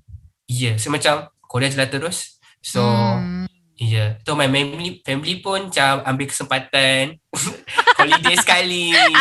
dah pergi ke sana takkan lah kan. Kita busy nak jawab periksa dorang depan. Yeah. Okay, interesting. So I got above average. I got level 2 for that test. Alhamdulillah. Yeah. Yeah, it's quite easy because it's only listening and reading. Listening and reading. No essays. Topik tu ada essay. Ambil kau. Topik tu ada essay. Yeah, topik tu ada essay. So after that, I flew to Korea and I could speak Korean. Like, I could survive on my own at that time. And like, I was really proud of myself, right? Because I find out that self-sponsored students in Korea, I guess in any other country that doesn't speak English, you will be very lonely. Correct, that's what In my case, in Korea, the majority of the students that come is from China. So during that time, during the first 3 months, like my batch one, I'm the only English speaking person. Yeah, so I was the only English speaking person and I was forced to like mingle with the China student. It was very lonely, like imagine like not having anyone to speak to like for the first 3 months. 3 months? Oh my god. Okay. Like, I mean, kalau macam Chinese, diorang ada yang akan speak English, tapi like macam dia dah jumpa kawan Chinese, so they're definitely gonna speak Chinese kan, so they leave you alone lah. Yeah, true. So, I'm like, okay, I want to speak English, ada yang tak faham. So, I want nak speak Korean juga, diorang tak faham. So, I'm like, okay, I pretend to know Chinese. Pretend to know Chinese. But then like macam you can speak Korean, so did you make friends dengan any Korean friends within that 3 months ni semua? Like macam how do you mingle around dengan orang-orang kat sana? For you as a foreigner, you just like macam baru di sana, like how do you mingle around dengan dia? Sebab macam as far as I know, like one of the culture on how you want to make friends dengan South Korean people is that usually is the drinking culture. Like they will ask you to drink ni semua. So how do you actually make friends dekat sana since you are a Muslim kat ni kan? Jadi macam how do you make friends dengan diorang kat sana? I'm sorry to break this out. It's very difficult for foreign students to make friends with Korean students. Why? Yeah. Where? 왜냐하면 그 벽에 있어요. There's a wall between them. yang macam, okay, they will be friendly to you, they will talk to you, but they don't actually want to be friends with you sometimes. Yeah, that's the wall. Unless, so I have a Korean friend juga lah. I managed to make some Korean friends over there. So my Korean friend tu, dia memang kawan dia semua foreigner. Oh, I see. Yeah. So I'm not saying that you can't make Korean friends over there. I'm just saying that it takes a lot of effort and actually rezeki for you to like cross past that wall, you know, past that wall. I see. Yeah. So, but you can use like applications like Hello Talk. Hello Talk is a Korean learning application that also is a platform for you to make friends with Korean people kat sana. So, it's possible. But so, I would say the only best way for you to make friends is through friends. So basically, you need to make friends through friends, which is you need to join a group of friends. So after that 3 months, I've made friend. Okay.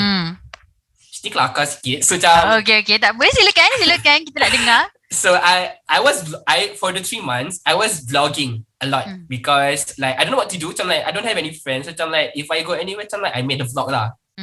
So there's this Singaporean Chinese girl that contacted me through Instagram Oh. So macam like, oh, 한국에 가고 싶어요. Like she really wants to come to Korea and study, right? Mhm. And then like we talk, and 3 months after that, we're friends in Korea. What? Okay. Wow. Okay, that is interesting. Yeah, so daripada my viewer from vlog, jadi my best friend in Korea. Oh, So tu macam, cocok. yeah, so like actually I need, her name is Eileen lah. Like because of her, I really escaped that loneliness of 3 months because I finally had a friend, and then because she can speak Chinese, so she Oh. introduced me to other like apa tu, Chinese Malaysian yang Chinese Singapore yang senyap-senyap, yang I tak boleh nak kesan diorang actually Malaysian sebenarnya sebab diorang cakap Chinese je. Oh, faham. Eileen, thank you very much for saving Xowa kat Yeah. sana. Oh my god. Alright. So because of I entered like groups of friends, like I know more people. Basically, when you know more people, you're gonna end up having friends with Korean people. And then when you have friends with Korean people, you can make friends through them. Yeah. Okay. About that drinking culture kan. Okay. So macam in my university, they always invite me to go drink lah semua tu. Tapi macam they don't force you actually. Tak macam in the drama. Yeah, macam they really respect you actually. Macam like Korean people, they know about puasa, you know? Oh, really? They know about puasa. Interesting. Okay. Interesting. Dia know about puasa. Like I told them, I tengah puasa je. Lepas tu macam dia kata Ramadan gitu. Faham tak? Oh. Kata yeah, 어제 배웠어요. Dia kata di belajar masa sekolah menengah. So sekolah menengah, they already thought about Ramadan semua tu, like semua negara punya culture. Yeah. So macam they really respect your choice. They won't force you anything to do. But macam itu courtesy lah. Like even though they already know that I don't drink and I don't eat pork semua tu, they still ask me out tau every time. Macam like, do you want to go? Apa tu?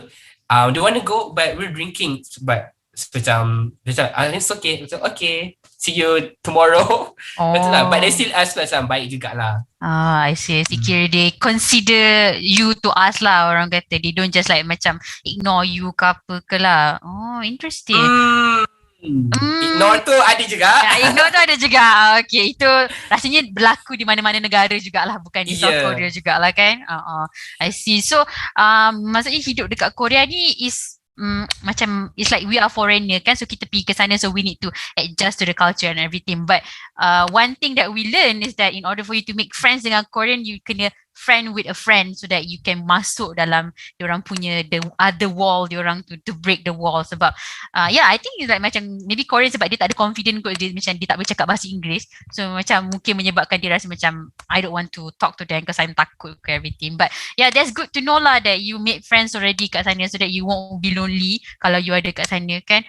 So yeah, I mean we can talk more about this. I believe I tengah tengok komen juga kat YouTube, a lot of people are like saying proud of you that you have make it for the past 3 months and everything. So cakap Washi. So lama lagi you akan belajar kat sana. How long are you going to be there again? I'm graduating in 2024. 2024. Oh, lama lagi. Panjang lagi. Maybe next time kalau kita ada session lagi, kita boleh jemput Xowa untuk cerita apa yang berlaku setelah beberapa semester di sana, beberapa tahun di sana kan. Like banyak lagi. Korang cuaci.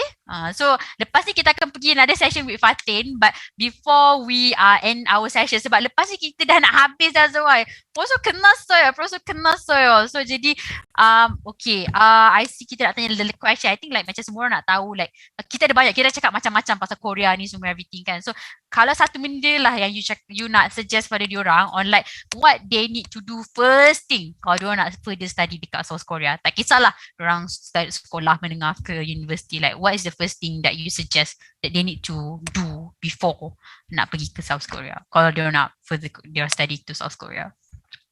First thing lah, I mean the thing yang paling make sense sekali is like immerse yourself in the culture beforehand, you know, because so that when you go there you already know stuff that macam like I already know.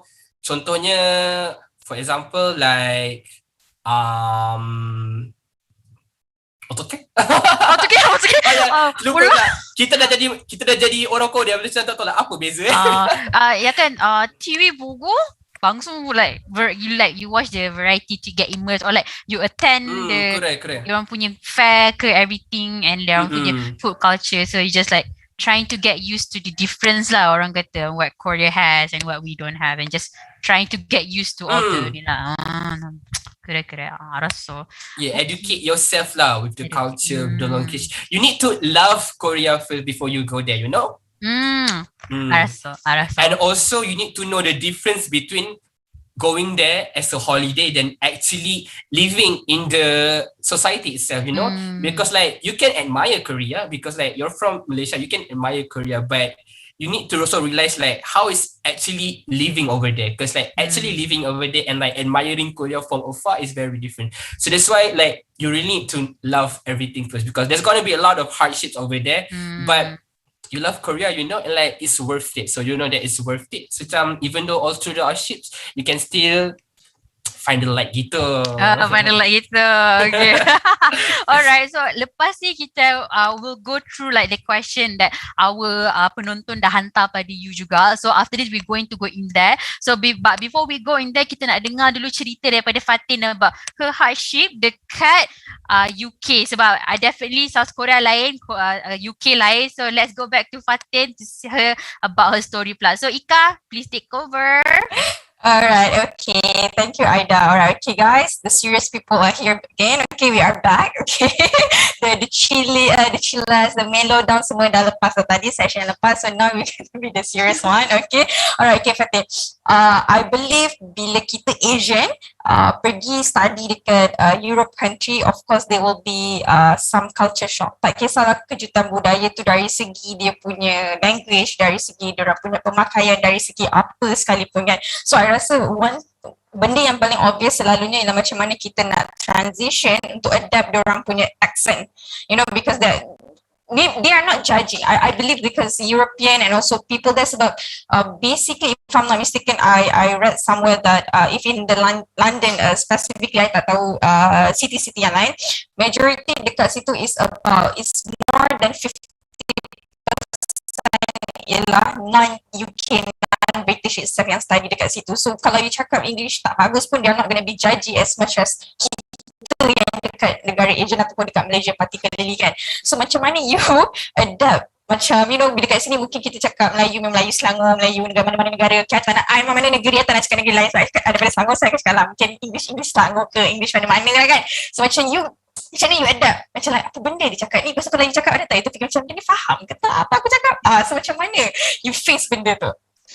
Okay, so untuk pasal culture shock ni, Alhamdulillah so far Fatin tak ada rasa culture shock sangat, sebab before kita fly, so memang my mom always said that try to macam be ready lah, physical dengan mental, macam kat dengar orang akan jadi macam ni, especially kita as Muslim lah, kita pergi negara yang bukan non-Muslim punya country. So memang first tu memang rasa alamak takutnya macam ni orang kat sana nanti kan.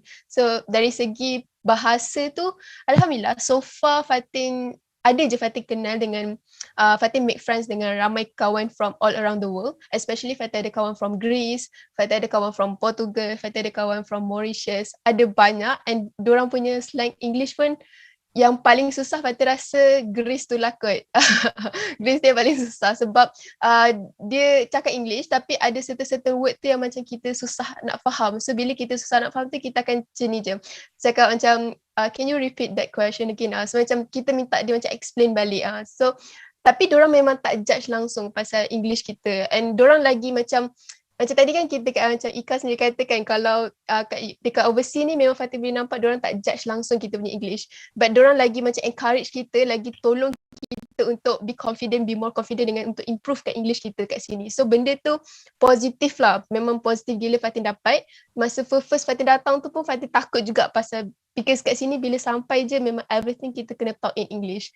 So kalau kita bercakap bahasa Melayu, siapa je akan faham kan? So macam nak by hook or by crook kena juga cakap bahasa Inggeris. So first macam adalah rasa macam difficult juga untuk cakap dengan orang, macam tak confidence kan, sebab diorang ni cakap macam hebat je, macam dah lah laju gila. So macam alamak macam mana aku nak blend ni kan. First tu macam agak susah, tapi macam sekejap je Tapi lepas tu macam dah biasa sebab everyday kita jumpa diorang, everyday kita talk dengan diorang. So memang everyday kita learn tau, macam kita dapat improve something tau dekat diri kita. So memang diorang takkan judge, diorang memang akan tolong kita lah kalau berkaitan dengan bahasa. Tapi kalau berkaitan dengan macam culture shock yang lain macam pemakaian semua kan, so memang Fatin ada nampak lah benda tu perbezaan dengan Malaysia. So memang kat Malaysia kita as a Muslim country, kita tak adalah yang macam terlalu over tu kan. So macam kat sini even though musim winter pun Fatin tak nak kata apa lah, tapi Fatin macam curious juga lah, diorang ni tak sejuk ke? Macam tu. So, kita punya lah pakai tebal gila, macam pakai layer-layer kan. Diorang kadang pergi konsert macam pakai macam, tahu kan macam mana orang pergi konsert kan. So macam, alamak rasa macam nak tak saya bagi saya punya coat dekat dia. Macam diorang, tapi diorang still sejuk tau, tapi tak tahu macam diorang boleh tahan benda tu. So, tapi macam tu lah, macam tu kaca diorang memang macam tu. So nampak kalau diorang pergi bar ke, so tu memang kaca diorang. Tapi memang alhamdulillah so far kat macam kawan-kawan Fatin pun ramai yang bukan Islam, bukan Muslim. So yang from another country. So but diorang macam tadi Xowa kata kita kena make friends. So from daripada kita make friends tu, kita boleh get to know diorang punya culture. So dari situ macam kita boleh blend in dengan diorang. So kita tak rasa macam terasing tau. Masa first memang rasa macam bolehkah aku nak buat kawan dengan orang international ni? Boleh ke macam nak rapat dengan orang international kan? So tapi lama-lama bila kita break the ice, tapi macam kalau dekat Korea tadi tak sama kot dengan kat UK. Kat UK ni macam orang dia friendly gila. So macam kita cakap sekali je terus boleh jadi kawan. Macam tu. So macam tak ada sangat lah pasal culture shock tu so far macam okay je. Dan kat sini macam semua orang friendly gila. So macam diorang respect kita. So macam tak ada perbezaan sangat lah boleh nampak tu, dan tak ada rasa macam culture shock sangat. Dan lagi kat Manchester ni memang Islam community dia agak ramai. So kalau kita keluar pun, even Fatin pakai tudung kan, kalau lelaki macam tak nampak sangat kan. Sebab dia tak adalah something yang menunjukkan macam songkok, diorang pun kadang tak pakai pun kan. Okay. So macam kita as pakai tudung ni, kita macam insecure je. Aku nak keluar ni, orang kata apa, faham tak? Macam orang akan macam racist ke macam tu kan. Tapi kat Manchester memang, alhamdulillah so far memang okay je sebab kita keluar, even though kat universiti pun ramai je yang pakai tudung. So tapi dia bukan from Malaysia lah, dia from another country tapi Islam juga. So macam kat Manchester ni macam okay je.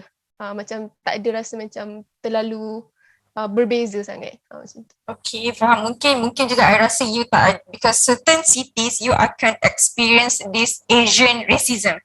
Yeah. So I rasa mungkin you tak experience benda tu because the city where you are staying sebenarnya dia punya community Muslim tu kuat. Dia macam everywhere you go dia akan ada nampak community tu. So you takkan rasa the Asian punya racism tu sekuat dekat tempat yang lain. Okay, as what I know, dia sama macam where if you are going to Australia, I think it's the same in the UK ataupun many Europe country. Yeah. Dia punya kedai atau mall maybe akan start tutup pukul 6 atau 7. Maksudnya selepas itu mungkin dia takkan ada, maybe dia orang punya nightlife is basically bar, pub, club kan. So macam mana, what is your social life there? Maksudnya apa you buat bila tak ada kelas, apa you buat lepas dah habis kelas on weekend, and also can you share with us you punya living expenses monthly dekat sana? Okay, so kalau pasal social life tu, kedai kat sini memang cepat tutup awal. Lagi macam winter ni, memang siang dia pendek, malam dia lama gila. So kadang pukul 4 tu dah gelap macam maghrib lah. Sebab maghrib kat sini memang masuk pukul 4. So macam pukul 4 dah maghrib, dah pendek lah waktu dia, macam 1 jam je gap subuh, Zohor, Asar, Maghrib, Isyak. Memang semua dekat sebab winter. So bila kedai tutup, so dan bila dah gelap cepat, so macam kita ni as a perempuan macam risau nak keluar malam, betul tak? Kalau lagi kita seorang. Tapi okay je sebenarnya, ramai je orang tu even rasa macam dah gelap lah padahal baru pukul 5. So macam ramai je orang kat luar. So macam Fatin selalu tak ada kelas tu, Fatin akan jalan-jalan kat city. Macam sekarang ada Christmas market. So Christmas market tu memang dia macam macam persediaan nak ke Christmas. So macam diorang memang ada buka booth, banyak-banyak kedai makan. So memang best lah kalau lagi Christmas market tu malam-malam. So macam kita pergi, pergi tu jalan-jalan. Tapi memang ramai lah orang, ada bar, ada arak semua kan. So macam tu diorang punya lah, janganlah kita pergi minum sekali kan. Cumanya yang bestnya bila Fatin tak ada kelas tu, macam last year, Fatin kita orang semua online. Last year online. So online tu memang banyak lah masa yang free. So Fatin akan macam pergi hang out dengan kawan-kawan international Fatin. So kalau nak tahu Fatin masa first year tu memang tak ada sangat kawan Melayu. Sebab Fatin seorang je from UiTM yang fly. So Fatin memang alone je seorang-seorang. So lone ranger lah waktu first tu. So Fatin dah make friend dengan international friend. So macam mostly Fatin keluar dengan diorang lah. Macam going out, pergi travel, pergi Sheffield, pergi Liverpool. So macam dengan diorang lah. So social life lain tu contohlah macam kat sini Fatin boleh kata berbeza dengan kat Malaysia tu. Fatin boleh nampak transportation dia lah. So transportation kat sini sangat-sangat efficient. Serius Fatin kata. Sebab contohlah Fatin punya rumah dengan bus station 1 minit je. Fatin buka pintu, jalan kaki dah sampai dah depan tu. Bus stop dia. So and then contohlah waktu tu ada bus and then kita tak sempat nak kejar bus tu. So jangan risau. After that ada banyak lagi bus yang akan datang. So memang kalau kelas kita ke 12 tu Fatin boleh gerak pergi bus stop tu macam dalam 11.40 pun still boleh lagi. So macam tunggulah kat situ. So memang bus dia transportation memang sangat efficient. Memang naik bus je lah everyday. Nak jalan kaki pun boleh sebab weather kat sini sangat-sangat nice lah kalau jalan kaki. Even though macam campus Fatin dia 1 jam jalan kaki.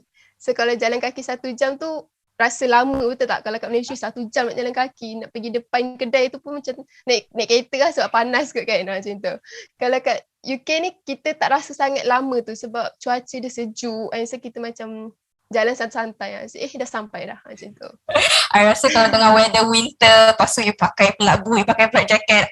Sister also doesn't mind, to just walk 1 hour and then flights for OTD flight sikit kat sini. I rasa macam like, okay, tapi tu dah so I jalan, even like 5 minutes or even like pakai turun naik, kalau ada tangga dengan lift, walaupun tak panas, tak apa kita pergi kepada lift, ya kita jangan naik tangga. so it's really understandable lah. So macam, sebab you are Mara scholarship kan, so berapa bulan-bulan yang maybe if you can share lah berapa bulan-bulan you punya scholarship money and also what is your living expenses termasuk makan, outing, transportation dan sebagainya. Okay. So untuk living expenses ni hopefully tak ada apa-apa boleh juga bagi tahu tiba. Okay, so Fatin dapat allowance every month lah. So allowance tu dia dalam nak ke 900 pound juga. Tapi Fatin tak boleh bagi tahu exact amount dia. Alright, okay. Around that. So dan Fatin boleh kata amount tu sangat-sangat lebih daripada cukup. Tak tahulah orang lain macam ni tapi ni diri Fatin, Fatin memang manage duit Fatin tu memang boleh nampak lah memang balance dia banyak jugalah. Sebab satu Fatin sewa rumah. Kalau kita tahu kat Malaysia, kalau kita college kan, orang kan kata duduklah college murah sikit betul tak? Kalau duduk luar ada banyak kena bayar rumah sewa lah, kena ada transport lagi macam mahal dia punya living expenses. Tapi kat sini Fatin boleh katakan kalau duduk luar lagi jimat daripada duduk student accom dia. Sebab student accom dia boleh Fatin katakan sehingga can reach around 600 to 700 pound per month. Just one room and one flat. Faham tak maksud Fatin? So macam dia agak mahal lah pada Fatin. So sebab tu Fatin lebih pilih untuk duduk dekat private accommodation. So Fatin sewa dengan orang Malaysia yang lain, student Malaysia yang lain. So Fatin bayar every month dalam 270 pound je. Every month. So 270 pound. 270. Yang tu pun agak paling boleh murah lah sebab Fatin punya rumah memang dekat dengan main road. Memang jalan 1 minit je, okay dah nampak dah semua restoran, nak pergi mana, nak makan ke nak apa semua ada. So macam memang strategik lah tempat tu. So and then roughly-nya ada kawan Fatin duduk rumah lain dalam 250, 300 pound. So memang agak murah kalau duduk dekat private accommodation. And so itu untuk Fatin punya bayar sewa lah rumah. Utilities Fatin, bayar bil air, elektrik, gas tu semua dalam 20 pound. Sebab share kan dengan housemate. Alright, okay, makes sense. So make sense lah kan. So lagi Fatin bayar line telefon, itu 10 pound. Fatin ambil yang paling murah lah sebab kat rumah ni ada wifi. So kita orang bayar wifi every month. So Fatin just guna 10 pound tu paling minimum untuk kalau keluar. Pergi mana nak ada line kan telefon. Kemudian Fatin ada juga beli Netflix tiba kan. Netflix pun ada. It's a must, sister. It's a must. It's a must. So Netflix tu satu lah antara komitmen jugalah yang Fatin bayar kan. So and then kalau enjoy tadi kan macam tadi Ika dia kata outing semua kan Fatin ada jugalah letak put aside like certain amount. Okay, aku nak letak amount ni, nak pergi travel je. Aku nak pergi situ je, nak outing je macam tu. Saya ada amount lah. So memang kalau dapat duit marah tu memang kalau siapa kena manage money tu wisely lah. Kalau tak memang habis satu month macam tu je. Sebab boleh katakan living expenses kat sini agak tinggi tapi tak setinggi London. Sebab macam kawan Fatin dia bayar sewa rumah kat London dalam 7 ke 8. Banyak banyak gila. So memang ibaratnya Manchester ni macam Selangor. London tu macam KL. Ada macam tu. Alright, okay, faham. Okay, so I think Fatin dah cover part tu sebab kita kena go back to the questions. Sebab nanti as time goes by mungkin ada soalan yang I nak tanya, maybe diorang dah tanya. Okay, so kita akan try untuk wrap up before 10:30. I tahu kita dah drag masa quite a lot, but then again this is recorded so you guys can always come back and watch. I hope that benda ni akan jadi satu manfaat untuk you guys can always come back and check. Okay, so for the questions kita akan separate into two, which is Aida akan ambil untuk Korea and also Xowa punya until the end, dan bila dah habis dia punya hantu Korea dia dah keluar, lepas tu kita akan come back untuk UK punya part. Alright, okay Aida, over to you. Alright, thank you Ika. But janganlah cakap hantu Korea macam. Alright, so Zoshi, right now we have question from the audience and also from some of the top member. Walaupun top member not only us but only ada jugalah yang di kan. So jadi macam diorang pun tengah menonton juga sekarang, so diorang hantar personally to our WhatsApp nak bertanya soalan-soalan ni lah. So yeah, soalan antara yang diorang tanya is that number one, okay, what is the best experience that you ever had being a student at Hanyang University? Best experience? Best experience, like the best of the best lah. As a student? As a student ataupun as a anything, it can be anything. So I'll tell you like the best activity I did in Korea lah, which is during activity ni you all can do during winter, which is called Hwacheon Fishing Festival. So basically, okay, we go to Hwacheon dekat bahagian utara sana tu. So you can fish dekat sungai yang dah beku macam orang Eskimo. Oh. Okay. Yeah, you can fish the fish. Ikan tu macam ikan cod ke ikan salmon. Ikan mahal lah. Ikan mahal lah. But I only paid like RM50 tau for this. Oh, RM50. So RM50 for how many hours tu? The whole day lah, masa dengan bus semua tu. Really? Need to look at Klook sebab dia kat Klook. Yeah, I think it's $50 ke $80 macam tu lah. Tapi macam tak mahal lah. It's very cheap. So macam dapat bus, lepas tu dia bawa pergi sana, you get a ticket, you can fish. You can fish banyak-banyak actually. Tapi you can only get one actually. So macam after you done fishing, all the fish, you give back the fish to them so that they can bring it to the restaurants kat sekitar tu.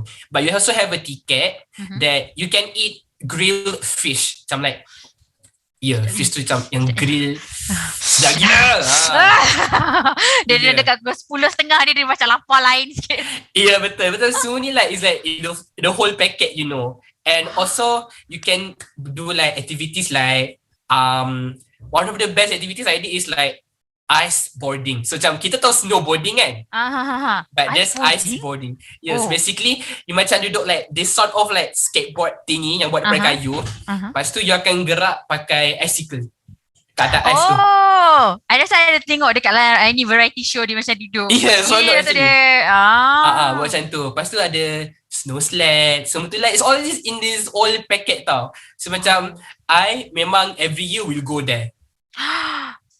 That's cute. Yeah. So macam like this thing yang paling best tempat ni, macam not a lot of tourists tau. Macam tempat ni tak pack. Macam dia ramai, meriah. Tapi it's not pack sangat sampai you tak boleh nak buat apa-apa aktiviti. Faham tak? So it's like my little secret macam tu. So macam gitu lah. Bocor dah. Dah bocor dah.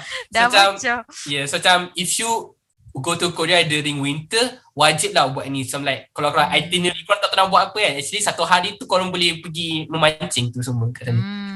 Very best fun lah. So itu termasuk aktiviti weekend you jugalah. Salah satu aktiviti you Tak adalah pergi weekend. tak adalah. Winter je lah. Winter je. Winter je lah. Okay, kalau weekend, kalau macam you duduk kat sana kan, weekend biasalah ada kelas dah tak ada ni kan. So hujung minggu you buat apa? I pergi tempat paling banyak student ada, which is Hongdae. Hongdae. Hongdae. So Hongdae ni memang tempat student lah, sebab around Hongdae ada 3 universiti. Ada Yonsei, ada Xowa dengan satu lagi lupa nama, tapi ada 3 universiti lah kat situ. So sini memang tempat point budak-budak universiti lah. So macam you can buy clothes, semua baju cantik. It's not a mall. Dia best lah. It's like UK actually. So macam kalau kat Korea, other than malls, sebab Malaysia sebab malls kan. Kat Korea, like open store shopping is more popular, which is macam it's like a whole district yang penuh dengan kedai, dengan cafe.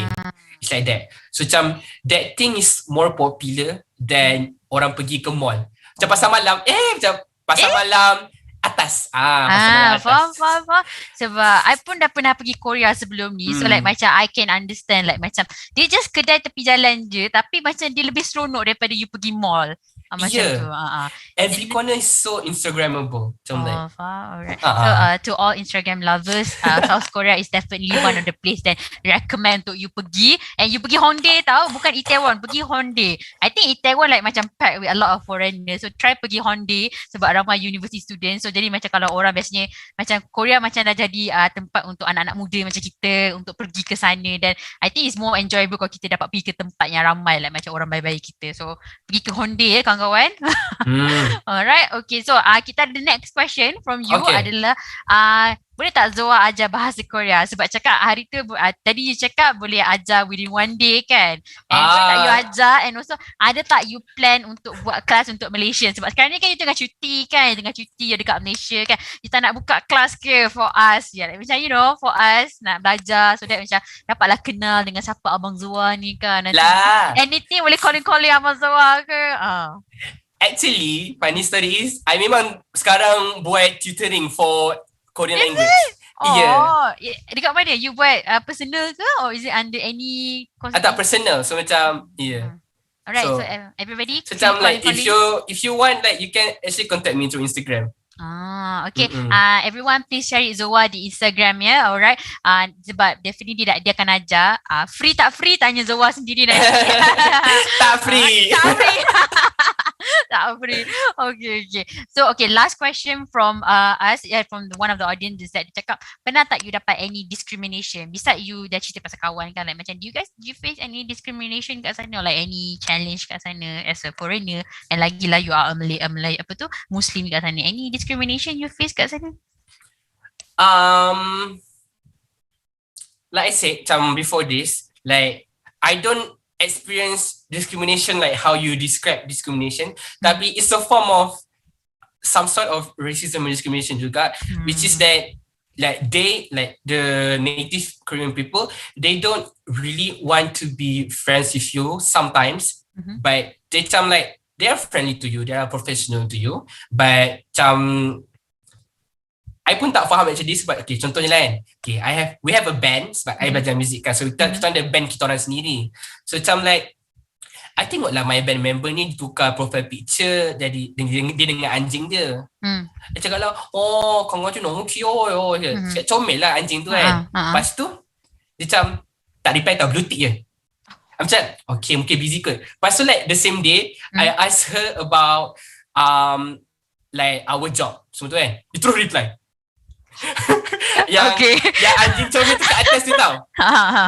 Lepas tu macam like faham tak reply. Lepas tu yang peliknya like in real life dekat band meeting macam they really after friendly dengan aku. Lepas tu dekat luar like outside of class when like they literally like walk past through me and then I say annyeong. Lepas tu macam they macam lalu je. Oh my, kenapa? Tapi, tak tahu mula. Lepas tu bila diorang tegur I boleh pula. Pelik kan? Pelik. Rasanya you can duduk lama lagi kat sana kan. Sebab sekarang you kat Malaysia, so that macam bila you duduk lama nanti you can see more about like why is it happening like that ni semua kan. Okay, interesting.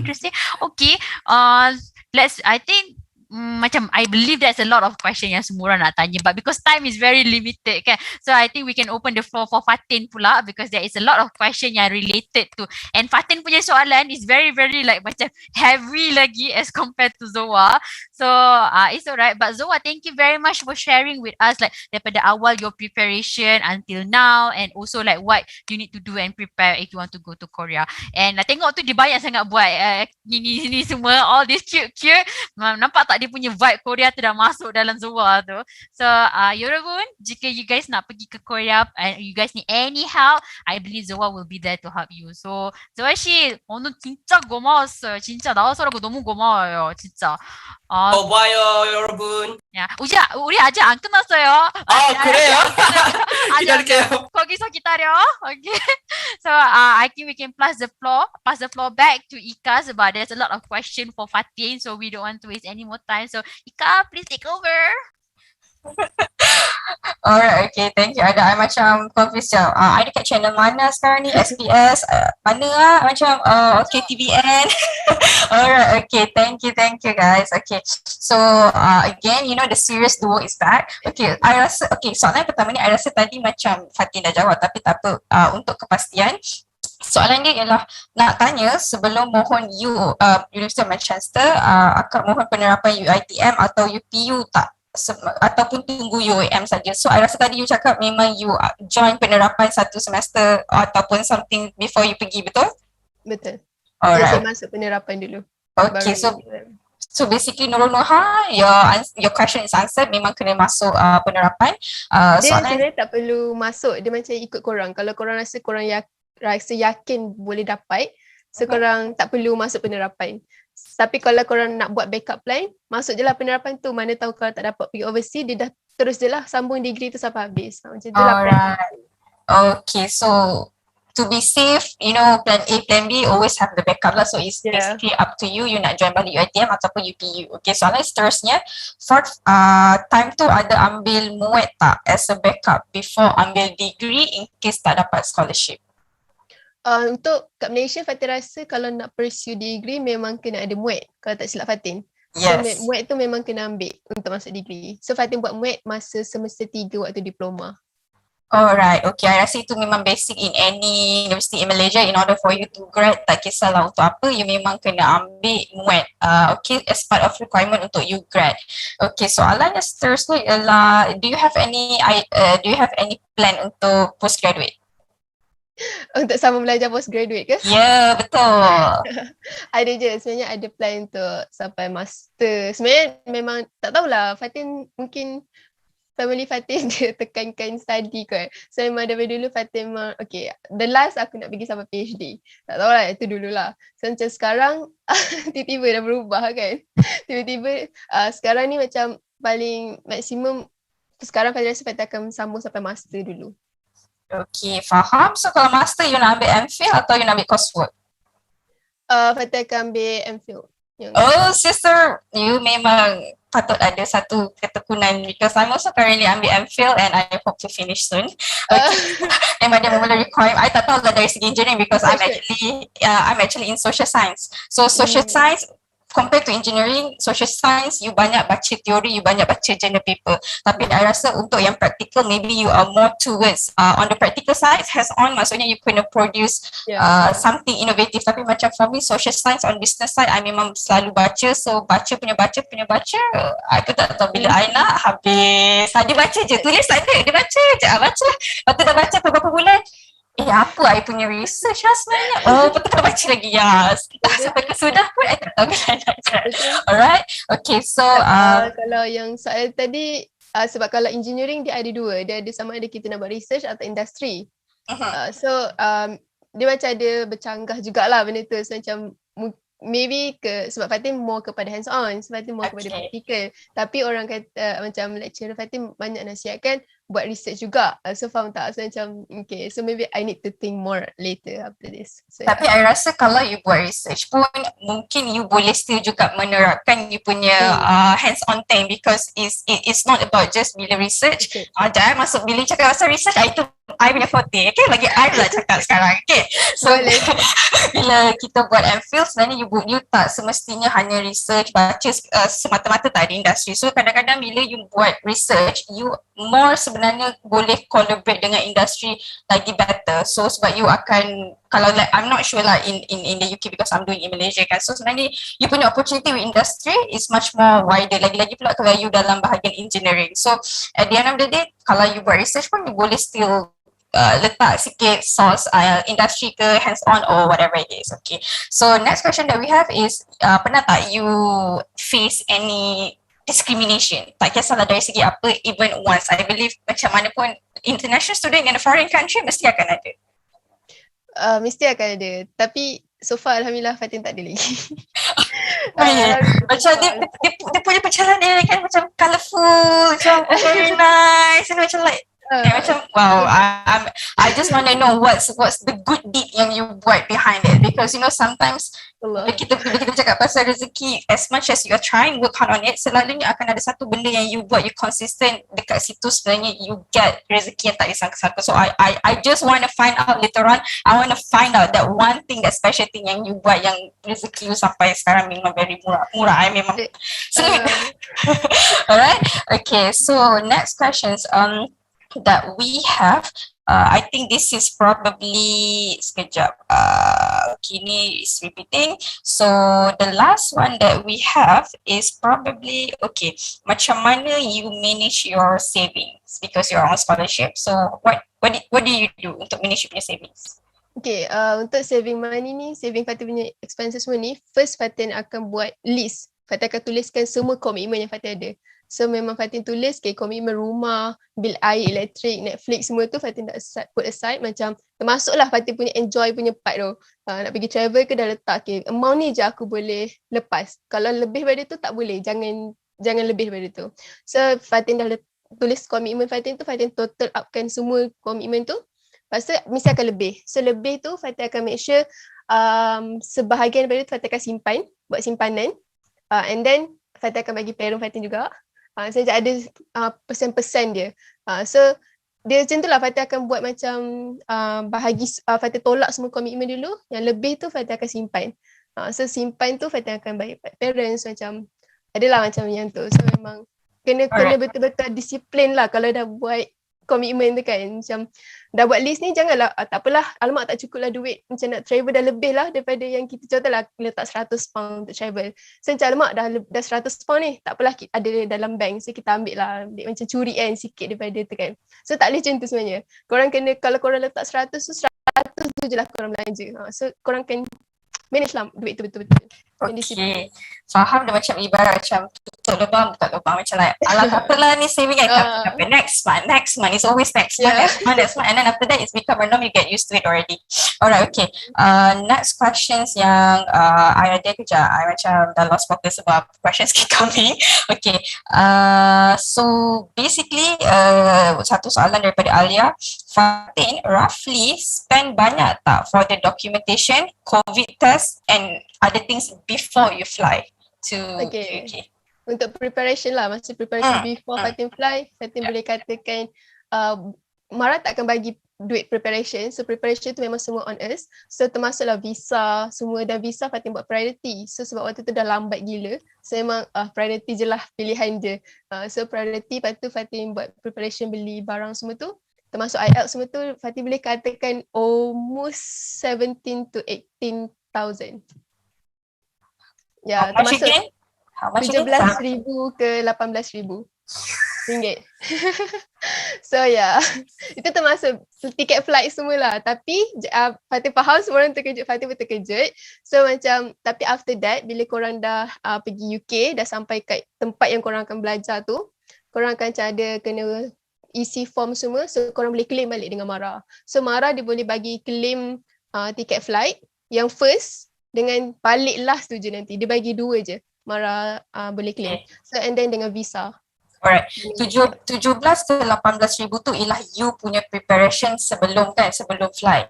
Bila you fly dekat London tu, berapa banyak you prepare sebelum you nak dapat allowance scholarship you yang pertama? Sebab I believe bukannya you terus dapat scholarship. So of course bila you sampai sana nak guna expenses berapa banyak yang you memang letak put aside the cash sebelum untuk cukup-cukup sebelum tunggu you punya scholarship. Okay, masa tu my parents just macam bagi masa first month, 2 months first tu, memang my parents bagi dalam berapa dalam 1,000 kot pound. Okay. Well guys, 1,000 pounds, you darab 5 point something. So senang cerita 17-18 ribu kat Malaysia. 6,000 dekat sana. So total 25 ke 30,000. You prepare je lah benda tu. Okay, 25 ke 30,000 supaya tak ada macam alamak tak cukup, alamak. Lepas tu sebab tu nanti nak fikir tak buka bank account lagi dan sebagainya. So Tapi 1,000 tu dia lebih baik cukup sebenarnya. Sebab mungkin setengah orang tak cukup sebab Fatin macam ni yang tak belanja. So, that's right. Sebenarnya macam tak belanja. Kalau jenis yang belanja macam dapat sikit. So macam like okay. So sekarang ni kita dah tahu macam mana sekalipun make sure you prepare 30k before and sepanjang sebelum you dapat scholarship. Okay. And then next question is from Dalila Wahida. May I know kalau you tak dapat scholarship, will you still go study overseas ataupun you akan continue in Malaysia sahaja? Okay, soalan tu dia berbalik pada impian Fatin tadi lah. So masa Fatin study memang Fatin gila-gila lah aku nak make this come true. So memang waktu tu Fatin betul-betul fight gila-gila, work gila-gila, and my mom always say kalau nak tu buat sungguh-sungguh insyaAllah dapat. So memang the best supporters lah. So memang waktu tu Fatin tak fikir apa. Fatin memang fikir after aku habis UiTM ni memang aku nak fly. Macam tu je. Waktu tu. So tapi kalau itulah balik kepada rezeki lah sebenarnya. So kalau tak ada rezeki tu kita janganlah sangka buruk kan. So Fatin still akan sambung je degree dekat Malaysia yang dekat penerapan tadi tu. So, tak ada apa, just based on rezeki insyaAllah. Alright, okay, so we have the last question. Okay guys, we have the last question in case kalau you ada question pada masa akan datang. Dekat dalam description dekat YouTube channel ni kita dah ada letak YouTube channel Fatin yang you boleh follow and ask as much as question. Lepas tu dia punya Instagram sama juga Xowa punya details pun ada, okay, sebab mungkin kita tak dapat nak cover semua pada masa ini untuk sesi kali ni, okay. So soalan yang terakhir ialah daripada audience, saya nak tanya Miss Fatin, adakah you aktif student masa apply dekat MARA? Okay, masa apply dekat MARA, waktu Fatin UiTM, Fatin boleh katakan Fatin bookwork macam budak buku lah. Fatin budak buku sangat. Waktu sekolah menengah je terlebih aktif. So bila masuk UiTM ni, okay tak apa aku nak fokus. Tapi jangan terlalu fokus study sangat. Maksudnya jangan terlalu study je. But kita kena balance dengan co-curriculum. So Fatin ada juga macam jadi secretariat untuk society, and then Fatin jadi mentor untuk program mentor-mentee. So macam banyak lah macam co-curriculum Fatin yang membantu Fatin punya result juga. And MARA pilih. So Fatin tak tahu sebenarnya MARA tu dia tengok apa. So jangan tanya Fatin tak tahu macam ni diorang macam nilai kita kan. So macam tu. Tapi kalau Fatin boleh katakan kalau korang pergi mana-mana universiti, make sure korang balance lah. Jangan belajar sahaja. Sebab kat sini pun Fatin dah nampak benda tu. Sebab kalau belajar kita dapat pointer hebat macam mana pun, tapi kita kena ada macam yang support kita dengan aktiviti-aktiviti lain. Sebab orang akan tengok macam experience kita jadi apa, macam student rep ke student ambassador ke, macam itulah yang support kita punya study tu. Alright, okay, thank you Fatin, with that the final answer yang you dah bagi, memang itu dah habis soalan-soalan daripada kita punya audience. Tapi ada few things yang I nak highlight, okay, ada few things yang I nak highlight. Okay, ni sekarang ni cuba bagi ke I sekejap, okay, I just have few things to wrap up and then after that, okay, we're gonna dismiss, okay. Maximum kita akan dismiss by 10:30, okay.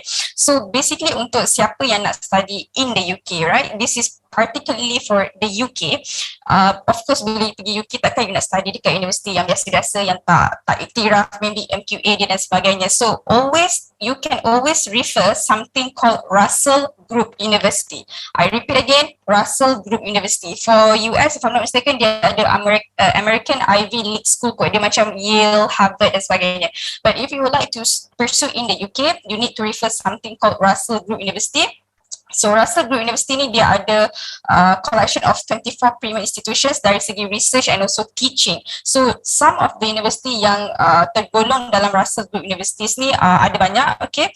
Let me bagi tahu you some of it. Okay, some of it is Birmingham, Manchester, Edinburgh, Bristol, Southampton, Sheffield dan Glasgow dan Imperial College, King's College, London and also LSE London School of Economics. So this is one yang I would say kalau you nak study dekat UK, it's better for you to go enroll dalam universiti yang tergolong dalam the Russell Group ni, so that you tahu memang dia punya standard is very high. Okay, so tadi juga I saw few comments about postgraduate. So untuk postgraduate, yeah, because currently I'm doing my postgraduate, so also I've been searching also about studying in the UK. So let me share with you lah the information yang I dapat. So basically untuk Malaysian yang nak study ke sana, as far that I know, first of all, if JPA then only gonna support you, dia akan bagi you scholarship sekiranya daripada you punya undergraduate atau matrikulasi atau asasi dan sebagainya you dapat JPA, then you boleh apply. Tapi kalau sekiranya you tak pernah dapat JPA punya scholarship,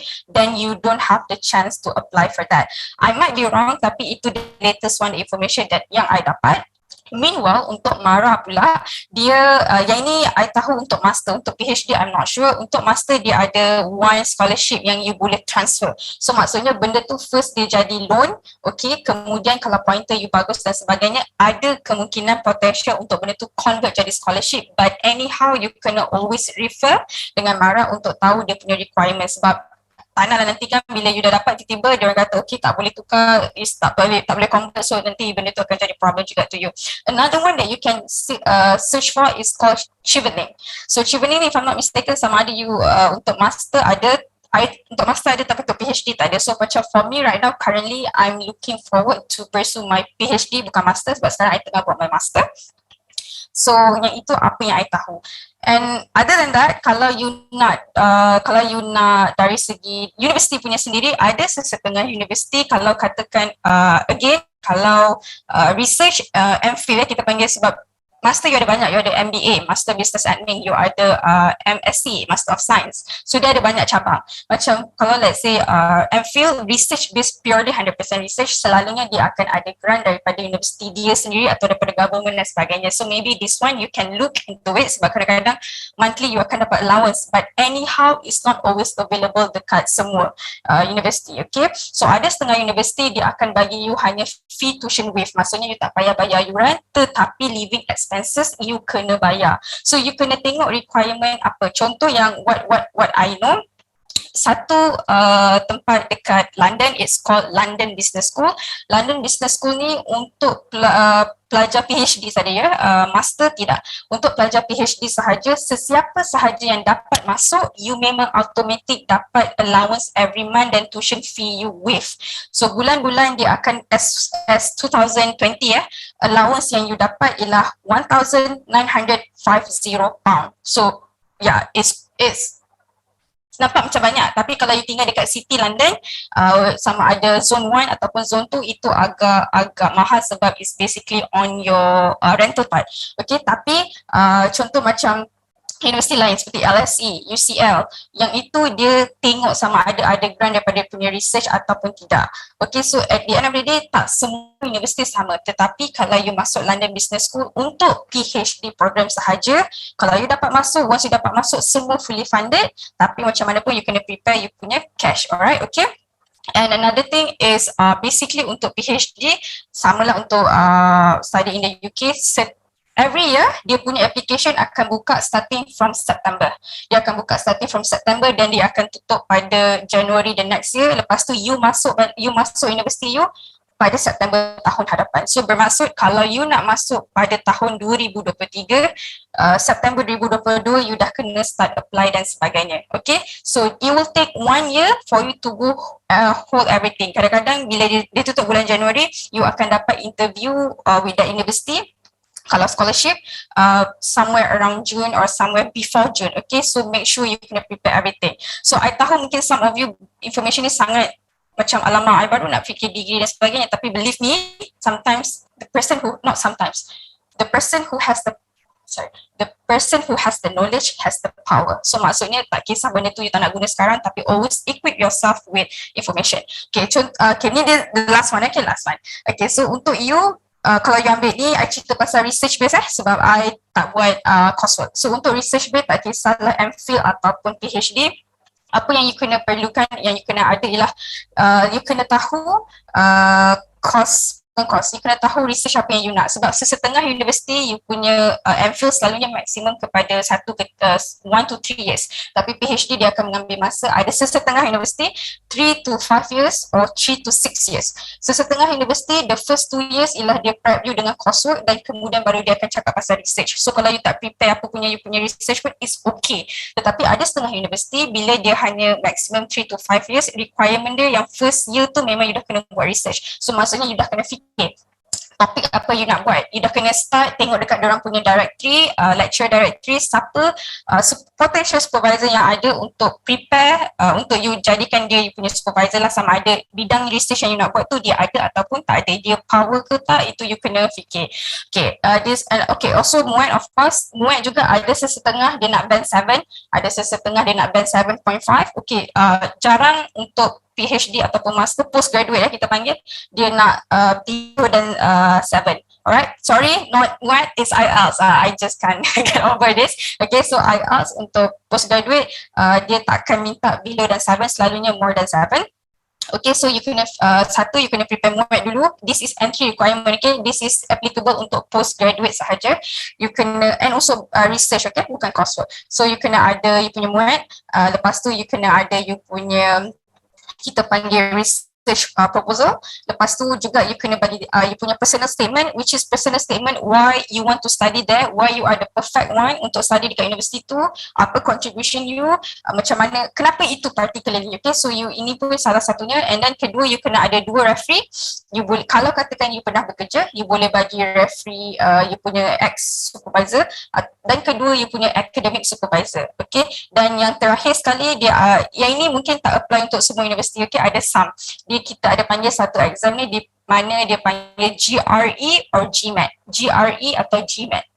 GRE dengan GMAT ni dia punya test, quiz, dia memanglah pasal IQ dan EQ, tetapi dia juga banyak pasal mathematics, equation. I don't know, I think maybe you punya maths yang you belajar pun dia ada tanya, dan juga dari segi logical thinking dan sebagainya. So benda tu also you kena prep. Okay, sesetengah tak ada tak apa, tapi kalau ada pun lebih baik.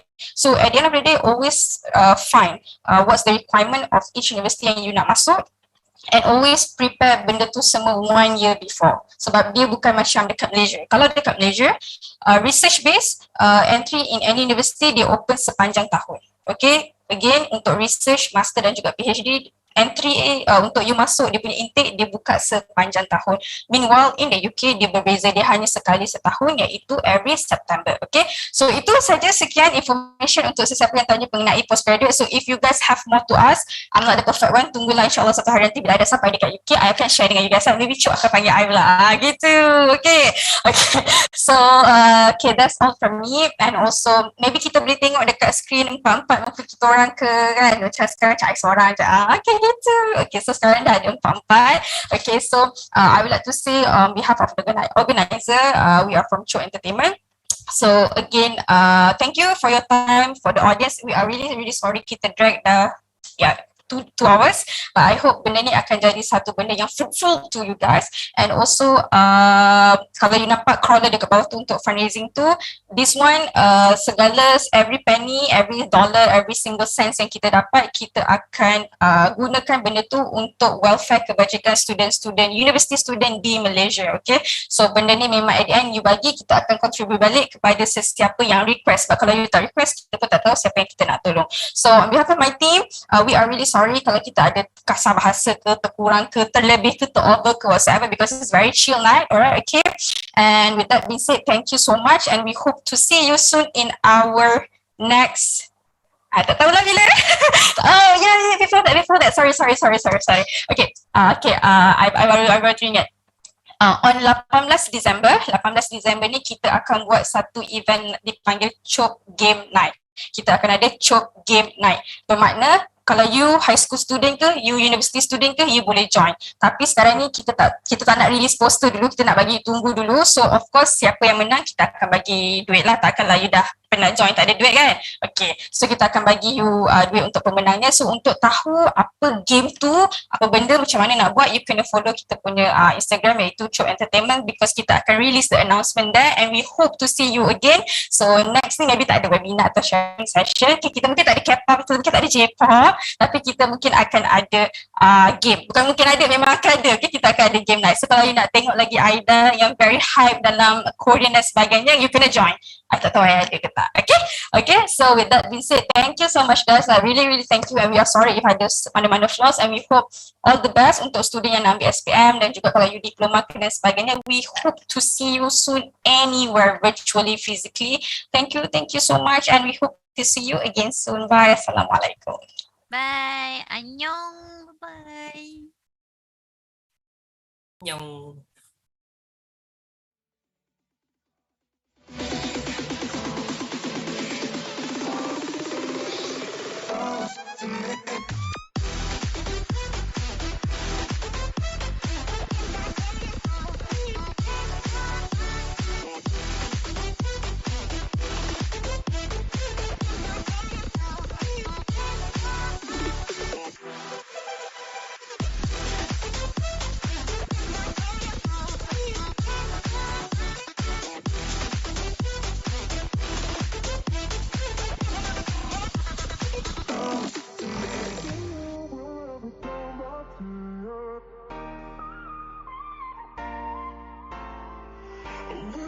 myself from